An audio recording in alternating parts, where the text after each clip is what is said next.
নমস্কার, গল্পের ফেরিওয়ালা গ্রুপে আপনাদের সবাইকে স্বাগত। আজ আপনাদের জন্য আমাদের বিশেষ নিবেদন, ডলি দত্তের কলমে গোয়েন্দা রুদ্রের নতুন রহস্য গল্প। গল্প পাঠে রাজদীপ, রুদ্রের ভূমিকায় আমি রিতম, আবহ সঙ্গীত রাজদীপ। শুরু হচ্ছে আজকের বিশেষ নিবেদন। সময়টা ডিসেম্বর মাসের মাঝামাঝি। কলকাতায় এই সপ্তাহেই শীতটা বেশ জাঁকিয়ে পড়েছে। রুদ্রজিৎ সেন তার মাস্তুতো ভাই কৌশিককে নিয়ে ভবানীপুরের বাড়ি থেকে বেরিয়ে একটা ক্যাবে চড়ে বসলেন। যাবেন সোজা এয়ারপোর্ট। ক্যাবে যেতে যেতে কৌশিক বলল, আচ্ছা রুদ্রদা, দিল্লিতে আমরা ঠিক কটায় পৌঁছাবো? এখন কটা বাজে তোর ঘড়িতে? কৌশিক মোবাইল টিপে দেখে বলল, দাঁড়াও, এখন ওই দুপুর 2:15। ফ্লাইট .4টে। তাহলে হিসেব মতো আমরা দিল্লির এয়ারপোর্টে ল্যান্ড করব 6:30। আচ্ছা রুদ্রদা, তোমার পাশের বাড়ির ওই অবনী সসমাল আছেন না, উনিও কি এই ফ্লাইটে যাচ্ছেন? সেটা এখন বলতে পারছি না। দুদিন আগে যে কথা হলো, তুই তো ছিলি সামনে, তখন তো এমনভাবে বললেন যে উনি এই ফ্লাইটে যাবে, কিন্তু তারপর আর দেখাও হয়নি, কথাও হয়নি। জানো রুদ্রদা, দিল্লিতে আমি খুব ছোটবেলায় গেছিলাম বাবা মার সঙ্গে, আর এই যাচ্ছি। তখন খুব ছোট ছিলাম, কিছু মনে নেই। এখন ভালো করে এনজয় করব। কিন্তু মনে রেখো, দিল্লিতে খুবই ঠান্ডা। ওটা কোনো ব্যাপার নাকি? শীতের পোশাকে একদম ব্যাগ ভর্তি, চিন্তার কিচ্ছু নেই। আর শোনো রুদ্রদা, আমরা তো বেড়াতে যাচ্ছি, তুমি যেন আবার ওখানে গিয়ে তোমরা ওই কেস সলভ করতে বসে পড়ো না, হ্যাঁ? আরে, কেস তো এখানে কিছুই নেই, তো সলভ কি করব? তোমাকে কোনো বিশ্বাস নেই বাবা। কখন কোন কেসটা তোমার উপর এসে পড়ে তার কোনো ঠিক নেই। না না না, এবারে সেরকম কোনো চান্স নেই। কথা শেষ হওয়ার আগেই ক্যাব এয়ারপোর্ট চত্বরে ঢুকে পড়ল। রুদ্র আর কৌশিক লাগেজ নিয়ে ক্যাবের টাকা মিটিয়ে এয়ারপোর্টের লাউঞ্জে ঢুকল। অনেকেই ওখানে ঘোরাফেরা চলাফেরা করছে, কেউ বসে আছে। কৌশিক রুদ্রদাকে নিয়ে কয়েকটা সেলফি তুলল। লাগেজ চেকিংয়ের জন্য চলে গেল, আবার কিছুক্ষণ পর ঘুরে এলো। এখনো 1 ঘন্টা বাকি। রুদ্র বললেন, কৌশিক, কফি খাবি? ওখানে কিছু বসার চেয়ার আছে। দুজনেই কফি নিয়ে বসে পড়ল। কফি খেতে খেতে আবার কৌশিক সেলফি তুলল। কৌশিক ক্লাস 12-এ প্রি বোর্ড পরীক্ষা শেষ করে এসছে। হাতে মাত্র 7 দিন সময় বেড়ানোর জন্য। ফেব্রুয়ারির শেষে ফাইনাল। কফি খেতে খেতে হঠাৎ কৌশিক বেশ কিছুটা দূরে কাকে যেন দেখতে পেয়ে বলল, রুদ্রদা, ও রুদ্রদা, ওটা অবনী সসমাল কাকু না? কই, কোথায় সে? আরে ওই থামটা দেখছো, ওর আড়ালে চলে গেলেন। প্রথমে আমাদের দিকেই তাকিয়েছিলেন, চোখে আবার কালো সানগ্লাস। তুই ঠিক দেখেছিস? হ্যাঁ, মানে মানে মনে তো তাই হলো। একটু ইতস্তত করে বলল কৌশিক। রুদ্র একটু এগিয়ে গিয়ে দেখবার চেষ্টা করলেন। না, কাউকে দেখা গেল না। রুদ্র একটু চিন্তিত হলেন। হঠাৎ কৌশিক প্রশ্ন করল, রুদ্রদা, তুমি সেদিন অবনী কাকুকে দিল্লি যাবার কথা বলেছো, কিন্তু আমরা কোন হোটেলে উঠবো সেটাও কি বলে দিয়েছো? খেপেছিস? আমি উত্তর হলে দক্ষিণ বলি, কিন্তু কেন বলতো? আমার না ওই অবনী কাকুর লোকটাকে কেমন একটা যেন সন্দেহজনক লাগে। তুই দেখছি তুই দেখছি আমার সঙ্গে থেকে আরো বড় গোয়েন্দা হয়ে উঠেছিস। কৌশিকের ফোনটা বেজে উঠল। মা ফোন করেছেন। হ্যালো, হ্যাঁ মা বলো। হ্যাঁ, তোমার চিন্তা নেই মা, আমি রুদ্রদার সঙ্গেই থাকবো। উফ, তুমি না বড্ড চিন্তা করো। হ্যাঁ হ্যাঁ ঠিক আছে, হ্যাঁ ঠিক আছে, আচ্ছা রাখছি। বলে কৌশিক ফোন ছাড়ল। তারপর বলল, রুদ্রদা, আমরা দিল্লি রিচ করে তারপরের দিন আগে আগ্রা চলে যাই? কেন? না মানে বলছিলাম কি, আগে তাজমহলটা দেখে নিলে ভালো হতো না? আরে ভাবিস না, এক এক করে সবই দেখা হবে। কিছুক্ষণ পর ফ্লাইটে ওঠার সময় এলো। রুদ্র এবং কৌশিক ফ্লাইটে উঠে যে যার সিটে বসে পড়ল। 2.5 ঘন্টার জার্নি। কৌশিক তাই ফ্লাইটে ওঠার আগেই মাকে আবার ফোন করে সব খবর আপডেট করেছে। সে যেন খুশিতে ফেটে পড়েছে। রুদ্র চারিদিকে তাকিয়ে প্রত্যেকটা সিটি দেখছে। সব লোকই যে যার সিটে বসে পড়েছে, কিন্তু না, অবনী শ্বাসমল তো কোথাও নেই। তাহলে কৌশিক নিশ্চয়ই ভুল দেখেছে। মোটামুটি 1 ঘন্টা পেরিয়ে গেছে। ফ্লাইট উড়ে চলেছে রাজধানীর পথে। রুদ্র তাকিয়ে দেখলো কৌশিক জানলা দিয়ে বাইরের দিকে তাকিয়ে থাকতে থাকতে কখন যেন ঘুমিয়ে পড়েছে। যথাসময়ে দিল্লি এয়ারপোর্টে প্লেনটা ল্যান্ড করলো। তখন ঘড়িতে কাঁটায় কাঁটায় 6:40। এয়ারপোর্টে যাবতীয় ফর্মালিটি মিটিয়ে রুদ্র কৌশিককে নিয়ে এয়ারপোর্ট থেকে বেরিয়ে ক্যাব বুক করলেন। তারপর সোজা হোটেল গ্রিন ভিউ। হোটেলটা নিউ দিল্লির পশ এরিয়ায়। ক্যাবে করে যেতে যেতে কৌশিক দুপাশে রাস্তা দেখছিল। জনবহুল শহর। কলকাতার সঙ্গে বিশেষ তফাৎ নেই, তবে কলকাতার তুলনায় রাস্তাগুলো একটু চওড়া। দেখতে দেখতে গ্রিন ভিউয়ের সামনে এসে ক্যাব দাঁড়ালো। লাগেজ নিয়ে রুদ্র কৌশিক দুজনেই নেমে পড়লেন। রুদ্র অনলাইনে ভাড়া মিটিয়ে দিলেন। হোটেলের রিসেপশন থেকে দুজন বেরিয়ে এসে লাগেজ নিয়ে ভেতরে গেল। অনলাইনে রুমও বুক করা ছিল। হোটেলটা দোতলা, বেশ ছিমছাম। রুদ্রদের রুমটাও দোতলায় হয়েছিল। সিঁড়ি দিয়ে উঠে 4খানা রুম পেরিয়ে একেবারে শেষ রুমটা 106 নম্বর রুম। রুমটা বেশ বড়। রুদ্র এবং কৌশিক দুজনেরই পছন্দ হলো। ডাবল বেড, বড় বড় জানলা। এখন রাত 8:30 বেজে গেছে। জানলাগুলো বন্ধ, শীতকাল, তবে দেখে বোঝা যাচ্ছে দিনের আলো ঘরে প্রচুর আসবে। দুজন হোটেল বয় রুদ্রদের লাগেজ দুটো ঘরে দিয়ে গেল। রুদ্র আর কৌশিক চেঞ্জ করতে লাগলো। তবে দিল্লির ঠান্ডা যে বেশ কনকনে, জামা কাপড় চেঞ্জের সময় কৌশিক বুঝল। ওয়াশরুমে গিয়ে গরম জলে হাত পা ধুয়ে দুজন ফ্রেশ হলো। এমন সময় দরজায় নক। কৌশিক গিয়ে দরজাটা খুলল। একজন ওয়েটার দাঁড়িয়ে। Sub, coffee লাएंगे? রুদ্র বললেন, ইয়েস, 2 কফি লাও।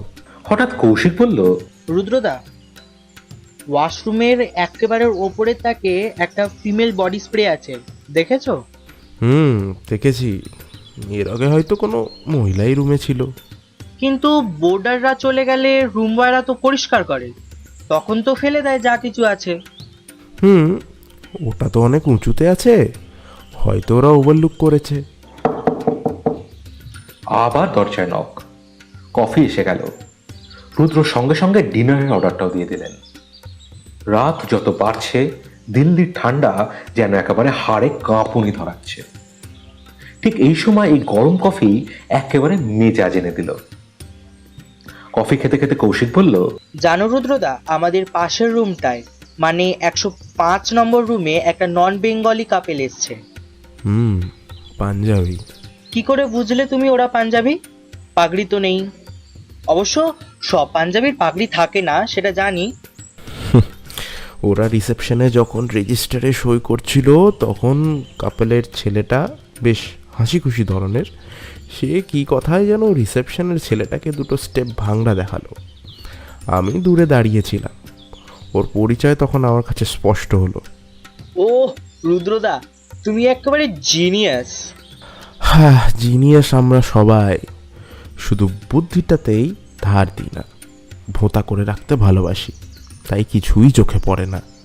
ঠিক 9:30 ডিনার দিয়ে দিল। সারাদিনে ক্লান্তি, তার উপর জোরদার ঠান্ডা। দুজনেরই ঘুম একেবারে চোখের পাতায় এসে জড়িয়ে যাচ্ছিল। ডিনারে রুদ্র অর্ডার দিয়েছিল চিকেন কারি, স্যালাড আর রুটি। রুটিগুলো একেবারে গরম। রুদ্র ও কৌশিক দারুণ এনজয় করে ডিনারটা খেল। খেয়ে দিয়ে একেবারে কম্বলের তলায় নাক ডাকিয়ে ঘুম। শীতের দিল্লিতে ভোর হয় একটু দেরিতে, 7:30টার আগে আলো আসে না। রুদ্র ডট 7:30টায় উঠে পড়লেন। কৌশিক তখনও কম্বলের তলায়। রুদ্র ওয়াশরুমে গিয়ে ফ্রেশ হয়ে নিলেন, তারপর কৌশিককে ঠেলা দিলেন। এই ওঠ, আজকের প্রোগ্রামে বেরোতে দেরি হয়ে যাবে। কৌশিক উঠেই আগে জানলার কাছে গিয়ে পর্দা সরিয়ে দিল। সকালের আলো ঝলমলিয়ে ঘরে ঢুকে পড়ল। রুদ্র দেখল জানলার কাছে গিয়ে জানলার বাইরেটা দেখে মনে হচ্ছে রাতে বৃষ্টি হয়েছে। কৌশিক গিয়ে ব্যালকনি দরজাটা অল্প খুলল। রুদ্র বললেন, আরে এখন খুলিস না, ঠান্ডা ঢুকবে। রুদ্র নিজে ব্যালকনিটা দেখার লোকটাও সামলাতে পারলেন না। কাল রাতে এসে ব্যালকনি তো খোলাই হয়নি, তখন রাত, তার উপর ঠান্ডা। হঠাৎ রুদ্র কি দেখে যেন চমকে উঠলেন।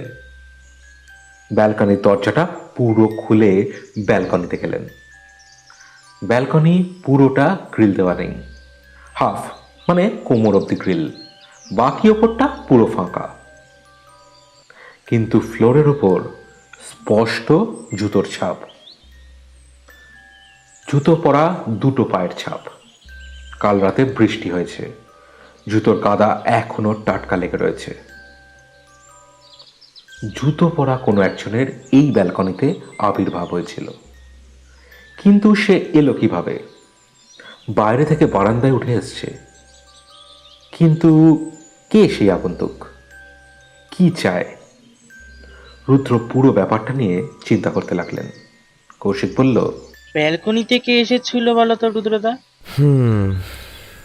সেটাই তো চিন্তা করছি, এখনো জানি না। রাতেই যে এসেছে তার কি প্রমাণ আছে? কাল দিনের বেলাতেও তো আসতে পারে। আমরা তো সেই রাত্রে এসেছি, আর রাতে এসে ব্যালকনি তো খুলে দেখিনি। রুদ্র গম্ভীর হয়ে কিছুক্ষণ কি যেন চিন্তা করলেন, তারপর বললেন, রাতেই এসেছে। জানিস তো, রাতে বৃষ্টি হয়েছে, জুতোর কাদামাটি এখনো ভিজে। কৌশিক রে, মনে হচ্ছে নির্ভেজাল ছুটি কাটানো যাবে না। দেখলে, আমি বলেছিলাম না? কিন্তু চিন্তার বিষয়, ওই আগন্তুক কি চায়? অমন নিচে থেকে বারান্দায় উঠে পড়াও তো খুব রিস্কি। এই ঠান্ডায় স্বাভাবিকভাবেই বারান্দার দরজা বন্ধ থাকবে, এটাও তার বোঝা উচিত ছিল। তবে আবারও সে আসতে পারে, সাবধান থাকতে হবে। যাকে ফোন করে 2 চা অর্ডার করে দিত। কৌশিক ইন্টারকমে ফোন করে রিসেপশনে বলল 106 নম্বরে 2 কাপ চা দিতে। তারপর দাঁত ব্রাশ করে ফ্রেশ হয়ে এসে বসল। দরজায় নক। রুদ্র দরজা খুললেন। চা নিয়ে ঢুকলো ওয়েটার। রুদ্র তাকে বললেন, अच्छा, कल रात को बारिश हुआ था? मालूम नहीं, मैं तो सो गया था, बहुत ज्यादा ठंडा था। রুদ্র আর কিচ্ছু বললেন না। দুজনে চা খেতে লাগলেন। চা খেতে খেতে আরেকজন রুম বয় এলো রুম ক্লিন করতে। তখন রুদ্র ও কৌশিক ঘর ছেড়ে একটু বাইরে এলো। ওদের পাশের ঘরে একজন নিউ কাপল, তাদের মনে হয় এখনো ঘুম ভাঙেনি। তার পাশে রুমটা বাদ দিয়ে 103 নম্বরে একজন তামিল ভাষাধারী লোক। তার ভাষা বোঝা দেয়। উনি ঘর ছেড়ে বেরিয়ে রুদ্রকে প্রথমে তামিল ভাষাতে কি বললেন। রুদ্র পুরো কথাটা না বুঝলেও কথাটা সৌজন্যমূলক সম্ভাষণ সেটা বুঝলেন। রুদ্র বললেন, यू कैन स्पीक हिंदी और इंग्लिश? ভদ্রলোক হেসে হিন্দিতেই বলতে শুরু করলেন। উনি একজন সিঙ্গার, এখানে দিল্লিতে গানের প্রোগ্রাম করতে এসেছেন। আজ সন্ধ্যে 6টাতেই গান্ধী অডিটোরিয়ামে ওনার প্রোগ্রাম আছে। রুদ্রকে যাওয়ার জন্য উনি আমন্ত্রণ করলেন। রুদ্র হেসে বললেন, ট্রাই করব, আমিও গান ভালোবাসি। তামিল লোকটি এবং পাঞ্জাবি কাপল, এদের মাঝের রুমটা মানে 104 নম্বর রুমে কলকাতা থেকে এসছেন একজন ডাক্তার দম্পতি। ওনারা রুদ্ররা আসার আগে থেকেই আছেন। তামিল সিঙ্গার, পাঞ্জাবি কাপল আর রুদ্র কৌশিক এরা সবাই কাল এসছেন। রুদ্র দেখলেন ডাক্তার দম্পতি কোথাও ঘুরে এলেন, ঘরের দরজা খুলছেন। রুদ্র তখনও তাদের পরিচয় জানেন না, তাই এগিয়ে গিয়ে গুড মর্নিং জানালেন। ভদ্রলোক বললেন, মর্নিং। আপনারা কাল এসেছেন বোধহয়। হ্যাঁ, আমরা কলকাতায় থাকি। আপনি বাঙালি মনে হচ্ছে। হ্যাঁ, আমি এবং আমার মিসেস কলকাতা থেকে। আমরাও বাঙালি। আমি একজন ডাক্তার, জেনারেল ফিজিশিয়ান। আমার মিসেস আই স্পেশালিস্ট। খুব খুশি হলাম আপনার সঙ্গে পরিচয় হতে পেরে। বাই দ্য ওয়ে, আপনারা কি মর্নিং ওয়াকে বেরিয়েছেন? ইয়েস, ওই আর কি। মর্নিং ওয়াকের অভ্যেসটা অনেক দিনের। তবে আপনাকে যেন কোথায় দেখেছি মনে হচ্ছে। ফেসটা খুব চেনা চেনা লাগছে। আহ, হ্যাঁ, দেখে থাকতে পারেন হয়তো। আমার নাম রুদ্রজিৎ সেন। ও, আই সি। আপনি ওই private investigator mister Rudrajit Sen. তাহলে তো আপনাকে নিউজ পেপারে, বিভিন্ন নিউজ চ্যানেলে বেশ কয়েকবার দেখেছি, তাই চেনা চেনা লাগছে। তা এখানে কি শুধুই বেড়াতে আসা, নাকি ঘটনার ঘনঘটাও আছে? না না, বেড়াতেই আসা। আচ্ছা, আপনার নাম? আমার নাম ডক্টর মনোজিৎ সান্যাল। ইনি আমার Mrs eye specialist Ruchira Sanyal. পরিচয় পর্ব মিটল। ততক্ষণে রুম ক্লিন হয়ে গেছে। রুম বয়রা চলে যেতে উদ্যত। রুদ্র কৌশিক আবার নিজের রুমে চলে এলেন। রুদ্র দেখলেন রুম ক্লিন করতে আসা ছেলে দুটো ব্যালকনিতে যায়নি। ব্যালকনি দরজা যেমন বন্ধ ছিল তেমনই আছে। রুদ্র একবার দরজাটা খুলে দেখে নিলেন। পায়ের ছাপজোড়া অক্ষত অবস্থায় রয়েছে। একবার ভাবলেন রুম বয়দের ডেকে এ বিষয়ে কিছু বলবেন। তারপর ভাবলেন না, দরকার নেই। হোটেলেরই গ্রাউন্ড ফ্লোরে ডাইনিং হল আছে। ওখানে গিয়ে রুদ্র আর কৌশিক তাড়াতাড়ি ব্রেকফাস্ট খেয়ে নিলেন। ব্রেড টোস্ট, অমলেট আর কফি। তারপর দুজন রাস্তায় বেরিয়ে পড়লেন। হোটেলের রিসেপশনে বসেই গাড়ি বুক করে নিয়েছিলেন। গাড়ি নিয়ে ড্রাইভার হাজির। রুদ্র একটা বেশ ছোট গাড়ি বুক করেছেন। দুজনে উঠে বসলেন। কৌশিক যেন খুশির জোয়ারে ভাসছে। ড্রাইভার বলল, সব কাহা যাইয়েগা? রুদ্র বললেন, পহলে রেড ফোর্ট চলিয়ে। বাঁদিক ঘুরে নেতাজি মার্গ ধরে গাড়ি এগিয়ে চলল পুরনো দিল্লির পথে। কৌশিক এই প্রথম রেড ফোর্ট দেখছে। তার কাছে সবই নতুন। দু চোখ ভরা কৌতূহল নিয়ে সে সব যেন একেবারে ছুঁয়ে ফেলতে চাইছে। রুদ্রজিৎ অন্যমনস্ক হয়ে কিছু দেখছিলেন। হঠাৎ কৌশিক রুদ্রের হাত ধরে নেড়ে চিৎকার করে বলল, রুদ্রদা, অবনী শাসমাল। হ্যাঁ, কোথায়? ও ও ওই ওই ওপাশে চলে গেল। আমি কিন্তু স্পষ্ট দেখেছি রুদ্রদা, আর ভুল নেই। ওটা ওটা ওই তোমার ওই পাশের বাড়ির শাসমাল কাকুই। হ্যাঁ। যদি তোর চোখ ভুল না হয় তাহলে বলতে হবে উনি আমাদের ফলো করছেন সেই কলকাতা এয়ারপোর্ট থেকে। কিন্তু কেন? সেটাই তো আমাকে ভাবাচ্ছে। আচ্ছা রুদ্রদা, অবনী কাকু কোথায় চাকরি করেন? শুনেছি এক্সপোর্ট ইম্পোর্টের ব্যবসা করেন, তবে খুব ধুরন্ধর মনে হচ্ছে। আমার পাশের বাড়িতে তো থাকে বটে, তবে খুব একটা ঘনিষ্ঠতা কিছু নেই। মানে আমাকে একটু এড়িয়েই চলে, বুঝতে পারি। যাই হোক, ঘন্টা দুয়েক রেড ফোর্ট দেখে রুদ্র ড্রাইভারকে বললেন কুতুব মিনার যেতে। ওখানে এসে বেশ অনেক ছবি টবি তুলল রুদ্র আর কৌশিক। এখানেও অনেক লোকের ভিড়। কৌশিক বারবার এদিক ওদিক তাকিয়ে দেখছিল অবনী শাসমলকে চোখে পড়ে কিনা। না, এখন আর কাউকেই চোখে পড়ল না। রুদ্রর মাথায় ওই অবনীর চিন্তা ঘুরপাক খাচ্ছিল। যাক, এখানে সবকিছু দেখা হওয়ার পর রুদ্র বললেন, দুপুর 3টে হয়ে গেছে, চল এবার হোটেলে ফেরা যাক। হ্যাঁ হ্যাঁ, চলো চলো। পেটে আবার ছুচোর ডন বৈঠক করছে। রাস্তায় যেতে যেতে নিউ দিল্লি হল নামের এক রেস্টুরেন্টের সামনে রুদ্র ড্রাইভারকে থামতে বললেন। গাড়ি থেকে নেমে রুদ্র আর কৌশিক সোজা সেই রেস্টুরেন্টের ভেতরে ঢুকলেন। ছিমছাম বেশ পরিচ্ছন্ন রেস্টুরেন্ট। কোণের দিকে একটা টেবিলে গিয়ে বসলেন দুজনে। ওয়েটার মেনু কার্ড দিয়ে গেল। অর্ডার নিতে একজন এলেন। কৌশিক বলল, রুদ্রদা, আজ চাইনিজ খাবো। ঠিক আছে, তুই ছটফট করিস না, চুপ করে বস। রুদ্র চিকেন ফ্রাইড রাইস আর চিলি চিকেনের অর্ডার দিলেন। হঠাৎ রুদ্র চোখে পড়ল তাদের টেবিল থেকে বেশ দূরে একেবারে ডান দিকের কোণে ওটা কে বসে আছে। সেই পাঞ্জাবি ছোকরা না, তাদের পাশের রুমের নিউ কাপলের একজন? ও এখানে কি করছে? ও কিন্তু লাঞ্চ খাচ্ছে না। সময়টা অবশ্য লাঞ্চ টাইম পেরিয়ে গেছে। ও মনে হচ্ছে চা বা কফি জাতীয় কিছু একটা খাচ্ছে। এদিকে ও একবারও দেখেনি, কিন্তু রুদ্র জানেন তার নিজের চোখ ভুল হওয়ার নয়। ও সেই পাঞ্জাবি ছোকরাই। রুদ্রদের টেবিলে খাবার এসে গেল। ওয়েটার খাবার সার্ভ করছে। হঠাৎ রুদ্রর চোখ গেল রেস্টুরেন্টের গেটের দিকে। গেট দিয়ে ঢুকলো এক স্বল্প বসনা সুন্দরী তন্নি। বয়স হবে 22 কি 24। সে ঢুকেই সোজা চলে গেল ওই পাঞ্জাবি ছোকরার টেবিলে। সেখানে তার পাশের চেয়ারে বসে পড়ল। রুদ্র দেখতে থাকলেন আর চোখে। ভাবলেন এটা তোর ওয়াইফ নয়, তার মানে কি গার্লফ্রেন্ড? যেভাবে হেসে হেসে কথা বলছে, ঘনিষ্ঠ হয়ে বসে গার্লফ্রেন্ড হওয়াটাই স্বাভাবিক। রুদ্র গম্ভীর হয়ে খাওয়াতে মন দিলেন।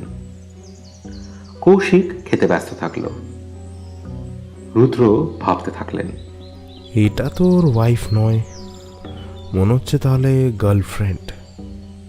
যেভাবে হেসে কথা বলছে, ঘনিষ্ঠ হয়ে বসে, গার্লফ্রেন্ড হওয়াই স্বাভাবিক। পাঞ্জাবি ছোকরা এই দিল্লিতে তো বেড়াতে এসেছে এই মাত্র, সম্ভবত নিউলি ম্যারিড। আবার এর মধ্যে এখনই এবং এখানেই গার্লফ্রেন্ড। ব্যাপারটা যেন কিরকম খটোমটো।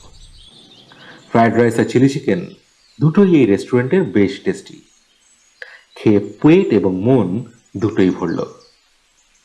টেবিলে বিল চলে এলো। রুদ্র বিল মিটিয়ে উঠতে যাবেন, চোখে পড়ল দূরের টেবিলটা ফাঁকা। কখন যেন ওরা উঠে চলে গেছে। রুদ্র আর ওসব নিয়ে চিন্তা না করে হোটেলে ফিরলেন। শরীর ক্লান্ত ছিল। রুমে এসে দুই ভাই শুয়ে পড়লেন। কৌশিক ঘুমিয়ে পড়ল। রুদ্রজিতের আলস্য লাগলেও ঠিক ঘুম আসছিল না। উঠে রুমের টিভিটা অন করলেন। খাটে বসে নিউজে চোখ রাখলেন। মিনিট দুয়েক হয়েছে, হঠাৎ দরজায় নক। রুদ্র দরজা খুললেন।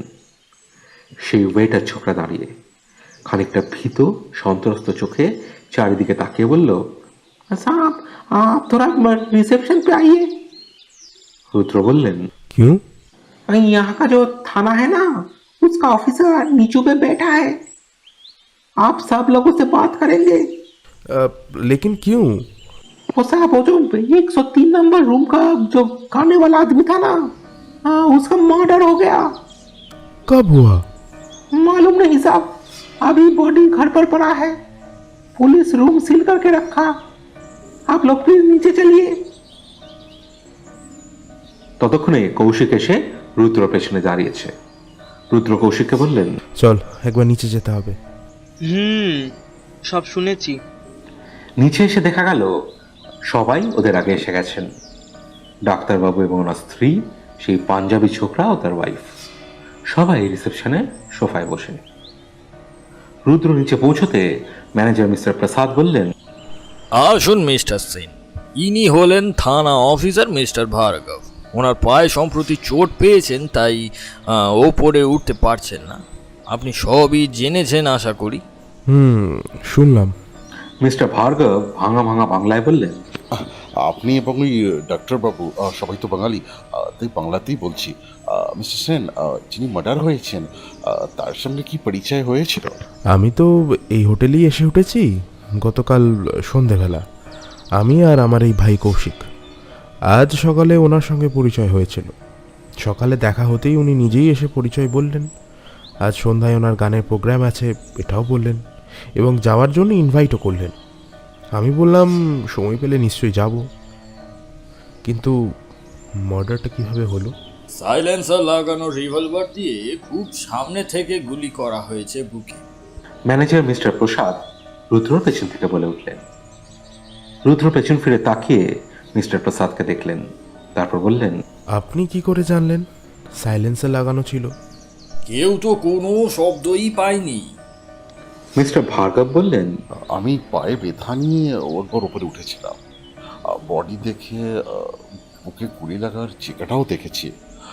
সব থেকে এটাই বুঝলাম যে আওয়াজ जब कोई नहीं सुना तो हो सकता रिवॉल्वर साइलेंस था।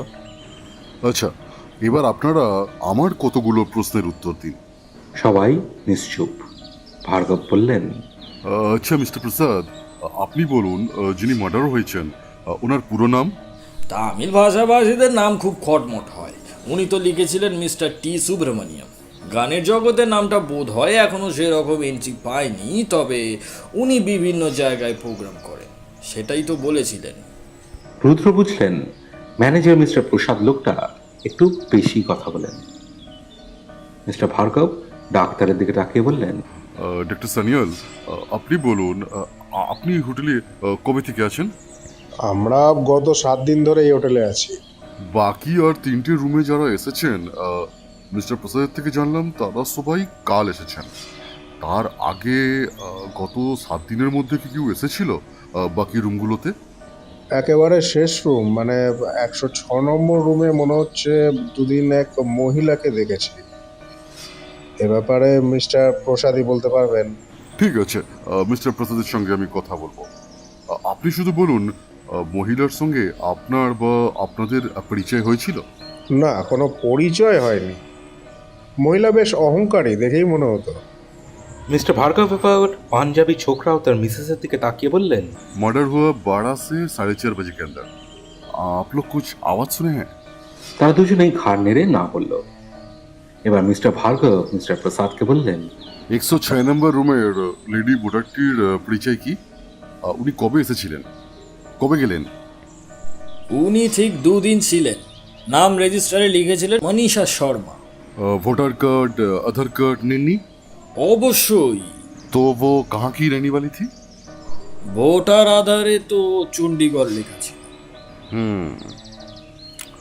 মহিলা একাই ছিলেন? হ্যাঁ, 2 দিন ছিলেন। বিকেল হলে উগ্র সাজ পোশাকে বেরিয়ে যেতেন, ফিরতেন রাত 11:30।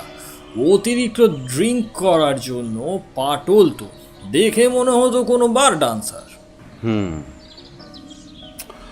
আসলে পায়ে চোট পেয়ে আমি এতটাই জখম হয়েছি যে আমাকে হেল্প করার কাউকে পেলে আমি কেসটা অনেকটাই এগোতে পারতাম। ডক্টর সান্যাল এতক্ষণ চুপ করেছিলেন, এবার মুখ খুললেন। মিস্টার ভার্গব, আমি একটা কথা বলতে চাই, যদি আপনি কিছু মনে না করেন। বলুন না। কলকাতা থেকে এসেছেন mister Rudrajit Sen, private investigator. কলকাতায় ওনার যথেষ্ট নামডাক আছে। আপনি ওনাকে কেন আপনার সঙ্গে নিচ্ছেন না?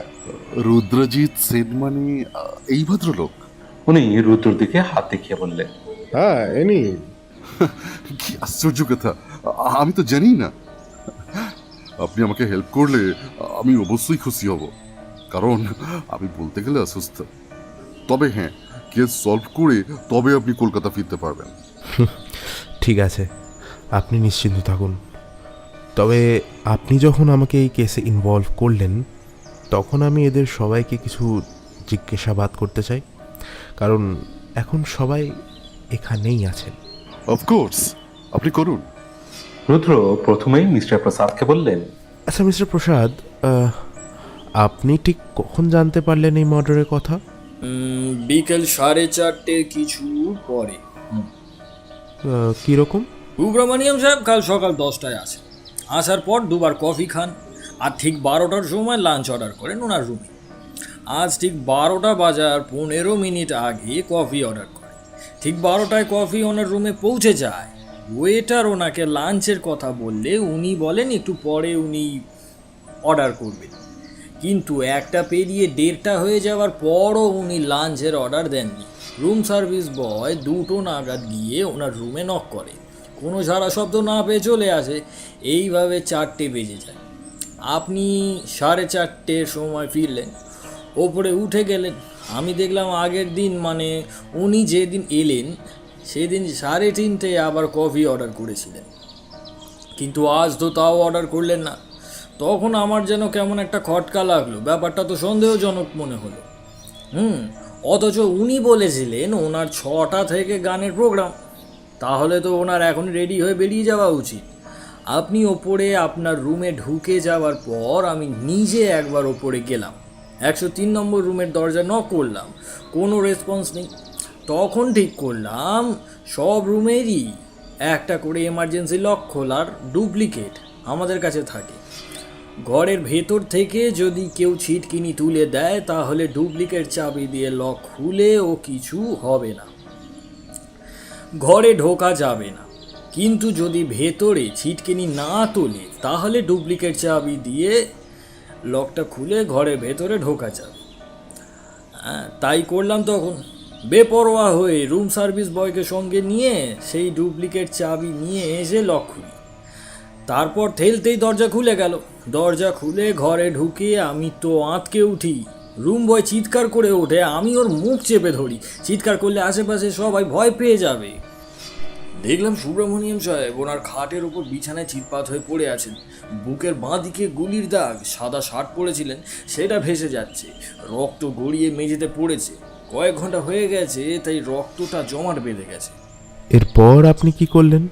আমি দরজাটা আস্তে করে টেনে দিয়ে রুম বয়কে নিয়ে নিচে রিসেপশনে চলে আসি এবং সঙ্গে সঙ্গে থানায় মিস্টার ভার্গবকে ফোন করি। তখন 4:45। মিস্টার ভার্গব 5টাতেই দুজন কনস্টেবল নিয়ে চলে আসেন। ওপরে যান, 103 নম্বর রুমে ঢুকে ভালো করে সব পর্যবেক্ষণ করে রুম বন্ধ করে চলে আসেন। আচ্ছা, ওই রুমের ব্যালকনি আছে তো? অবশ্যই আছে। ব্যালকনির দরজা খোলা ছিল?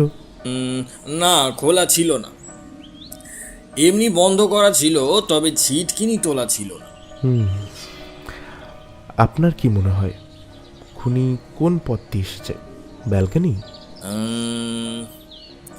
হ্যাঁ, হতে পারে, কারণ ব্যালকনি তো দেখলাম আনলকড ছিল। আপনাদের এখানে সব ব্যালকনি তো দেখছিলাম ওপর অব্দি গ্রিল দেওয়া নেই, তাহলে চাইলে ব্যালকনি থেকে উপরে উঠতেই পারে, তাই তো? অবশ্যই পারে, কিন্তু দিনের বেলা উঠতে গেলে বাইরে কারো চোখে তো পড়বেই। আসলে এই রুমগুলোর প্রত্যেকটা ব্যালকনি বিল্ডিংটার পেছন দিকে। সামনের দিকটা সাজানো গোছানো বাগান, কিন্তু পেছন দিকটা আগাছাপূর্ণ, সেরকম ক্লিন নয়। চাইলে যে কেউ পেছনের গেট দিয়ে ঢুকতে পারে, পাইবে দোতলায় উঠতে পারে। রুদ্র ভাবতে লাগলেন, উঠতে যে পারে সেটা তিনি খুব ভালোভাবে জানেন। তার সেই জুতোর ছাপ মনে পড়ল, কিন্তু সেটা এখন বলাটা ঠিক হবে না ভেবে বললেন না। রুদ্র এবার অরবিন্দ সিংকে বললেন, আচ্ছা মিস্টার সিং, আপনি বলুন, আপনি কাল কখন এসছেন? আমরা মানে আমি আর আমার মিসেস এখানে কাল দুপুর 12টায় এসে পৌঁছায়। রুদ্র একটু তীর্যক ভাবে বললেন, মিস্টার সুব্রমণ্যমকে কি আপনি আগে থেকে চিনতেন? না না, ওনাকে আমরা চিনব কি করে? কোনো আলাপ পরিচয়? না না, কোনো পরিচয় টরিচয় হয়নি। শুধু কাল সন্ধ্যাবেলায় ওনাকে একবার দেখেছিলাম মাত্র। আমি তখন একটু বাইরে যাই আমার মিসেসের জন্য, ওই মেডিসিন আনতে। ওর মাথা ব্যথা করছিল। তখন উনি রিসেপশনে দাঁড়িয়ে ম্যানেজার সাহেবের সাথে কি কথা বলছিলেন। ওনার ল্যাঙ্গুয়েজ বুঝতে পারিনি, কথাটা কানে এসেছিল, কিন্তু কি বললেন কিছুই বুঝলাম না। আজ দুপুর 12টা থেকে 4টে অবধি আপনি কোথায় ছিলেন? 12টা থেকে 2টা অবধি তো আমি আমার রুমেই ছিলাম। লাঞ্চ তো রুমে বসেই করলাম আমার মিসেসের সাথে। 2:30 নাগাদ আমি একটু বেরিয়ে যাই, ফিরে আসি এই 4টার সময়। রুদ্র গম্ভীর হয়ে শুনলেন। ভাবলেন 2:30 বেরিয়ে ছোকরা কোথায় গিয়েছিল সেটা তো উনি নিজে চোখে দেখেছেন। আর রুদ্র যে নিজে ওই রেস্টুরেন্টে বসে লাঞ্চ খেয়েছেন, অরবিন্দ সেটা দেখেনি বোঝাই যাচ্ছে। রেস্টুরেন্টের ভেতরটা বেশ বড়।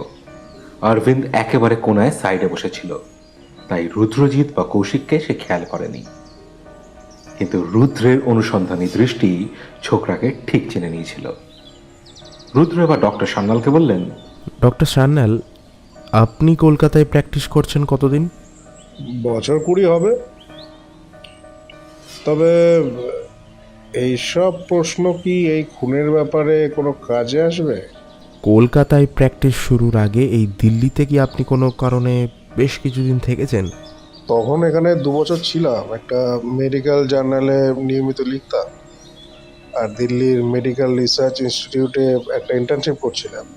এরপর আপনি কলকাতা যান এবং প্র্যাকটিস শুরু করেন, তাই তো? হ্যাঁ, কলকাতায় তো আমি যাবই, কারণ সেখানেই তো আমার ঘর বাড়ি। আমি কলকাতারই বাসিন্দা। অবশ্যই। আপনি হয়তো ভাবছেন আপনার এই দিল্লিতে থাকার কথাটা আমি কি করে জানলাম, তাই না? ডক্টর সান্যাল একটু বিরক্ত হয়ে বললেন, ঠিক তাই। আপনার হাতে যেটা ধরা আছে ওটা সম্ভবত আপনার ওই মেডিকেল জার্নালের কারেন্ট এডিশন।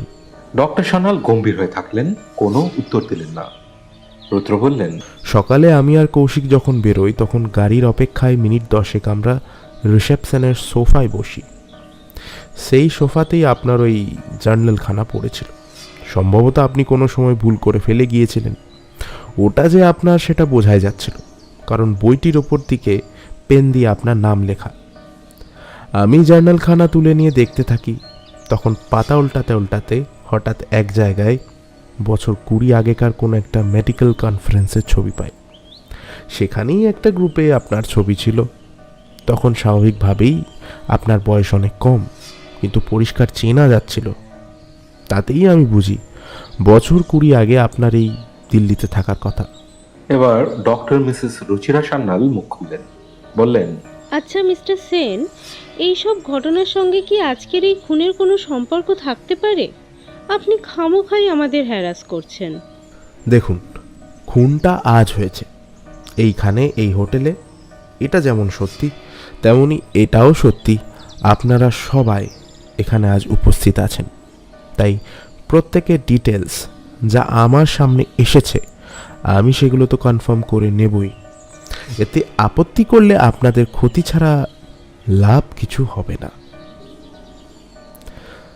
মিসেস সিং, আপনি আজ দুপুর ঠিক 3টের সময় হোটেল থেকে বেরিয়ে কোথায় গিয়েছিলেন?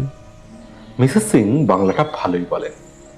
পরিষ্কার বাংলায় উনি বললেন, আজকের ঘটনার সঙ্গে এর কোনো সম্পর্ক নেই। আমি যদি বলি সম্পর্ক আছে? মিসেস সিং অবাক চোখে তাকালেন। রুদ্র বললেন, আমি সেই সকালে বেরিয়ে হোটেলে ফিরে আসি 4:30।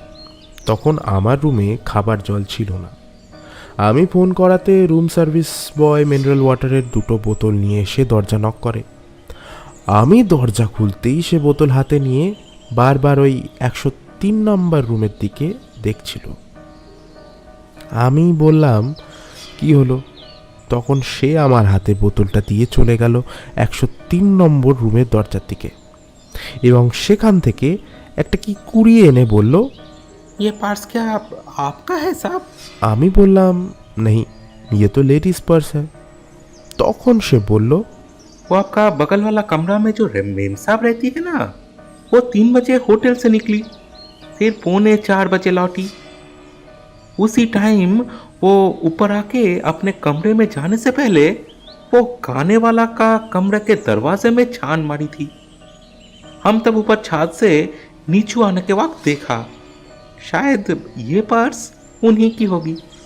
মিসেস সিং তখন মাথা নিচু করে সাইলেন্ট হয়ে গেলেন। সবাই চুপ। মিসেস সিং বললেন, ওই রুমের দরজাটা আধখোলা দেখে আমি এমনি কৌতূহল হওয়াতে 1 সেকেন্ড দাঁড়িয়ে ঘরের ভেতর দেখছিলাম। নিছক কৌতূহল বলতে পারেন, কিন্তু আশ্চর্যজনক কিছুই দেখিনি। মিস্টার সুব্রমণিয়ামকেও দেখতে পাইনি। তারপর চলে আসি নিজের রুমে। রুদ্র এবার সকলের দিকে তাকিয়ে বললেন, তাহলে এবার সবাই বুঝলেন তো কেন আমার প্রত্যেকটা প্রশ্নের সঠিক উত্তর পাওয়াটা দরকার? কেউ আর কিচ্ছু বলতে পারল না। মিস্টার ভার্গব এবার উঠে দাঁড়িয়ে সবাইকে বললেন, এবার আপনারা যে যার রুমে চলে যেতে পারেন। একটা কথা, কেস সলভ খুব শিগগিরই হবে। আপনারা তার আগে কেউ হোটেল ছাড়বেন না। এরপর উনি ফোনে কাকে যেন একটা নির্দেশ দিলেন। ইমিডিয়েটলি বডি ফরেন্সিকে নিয়ে যাওয়ার ব্যবস্থা করুন।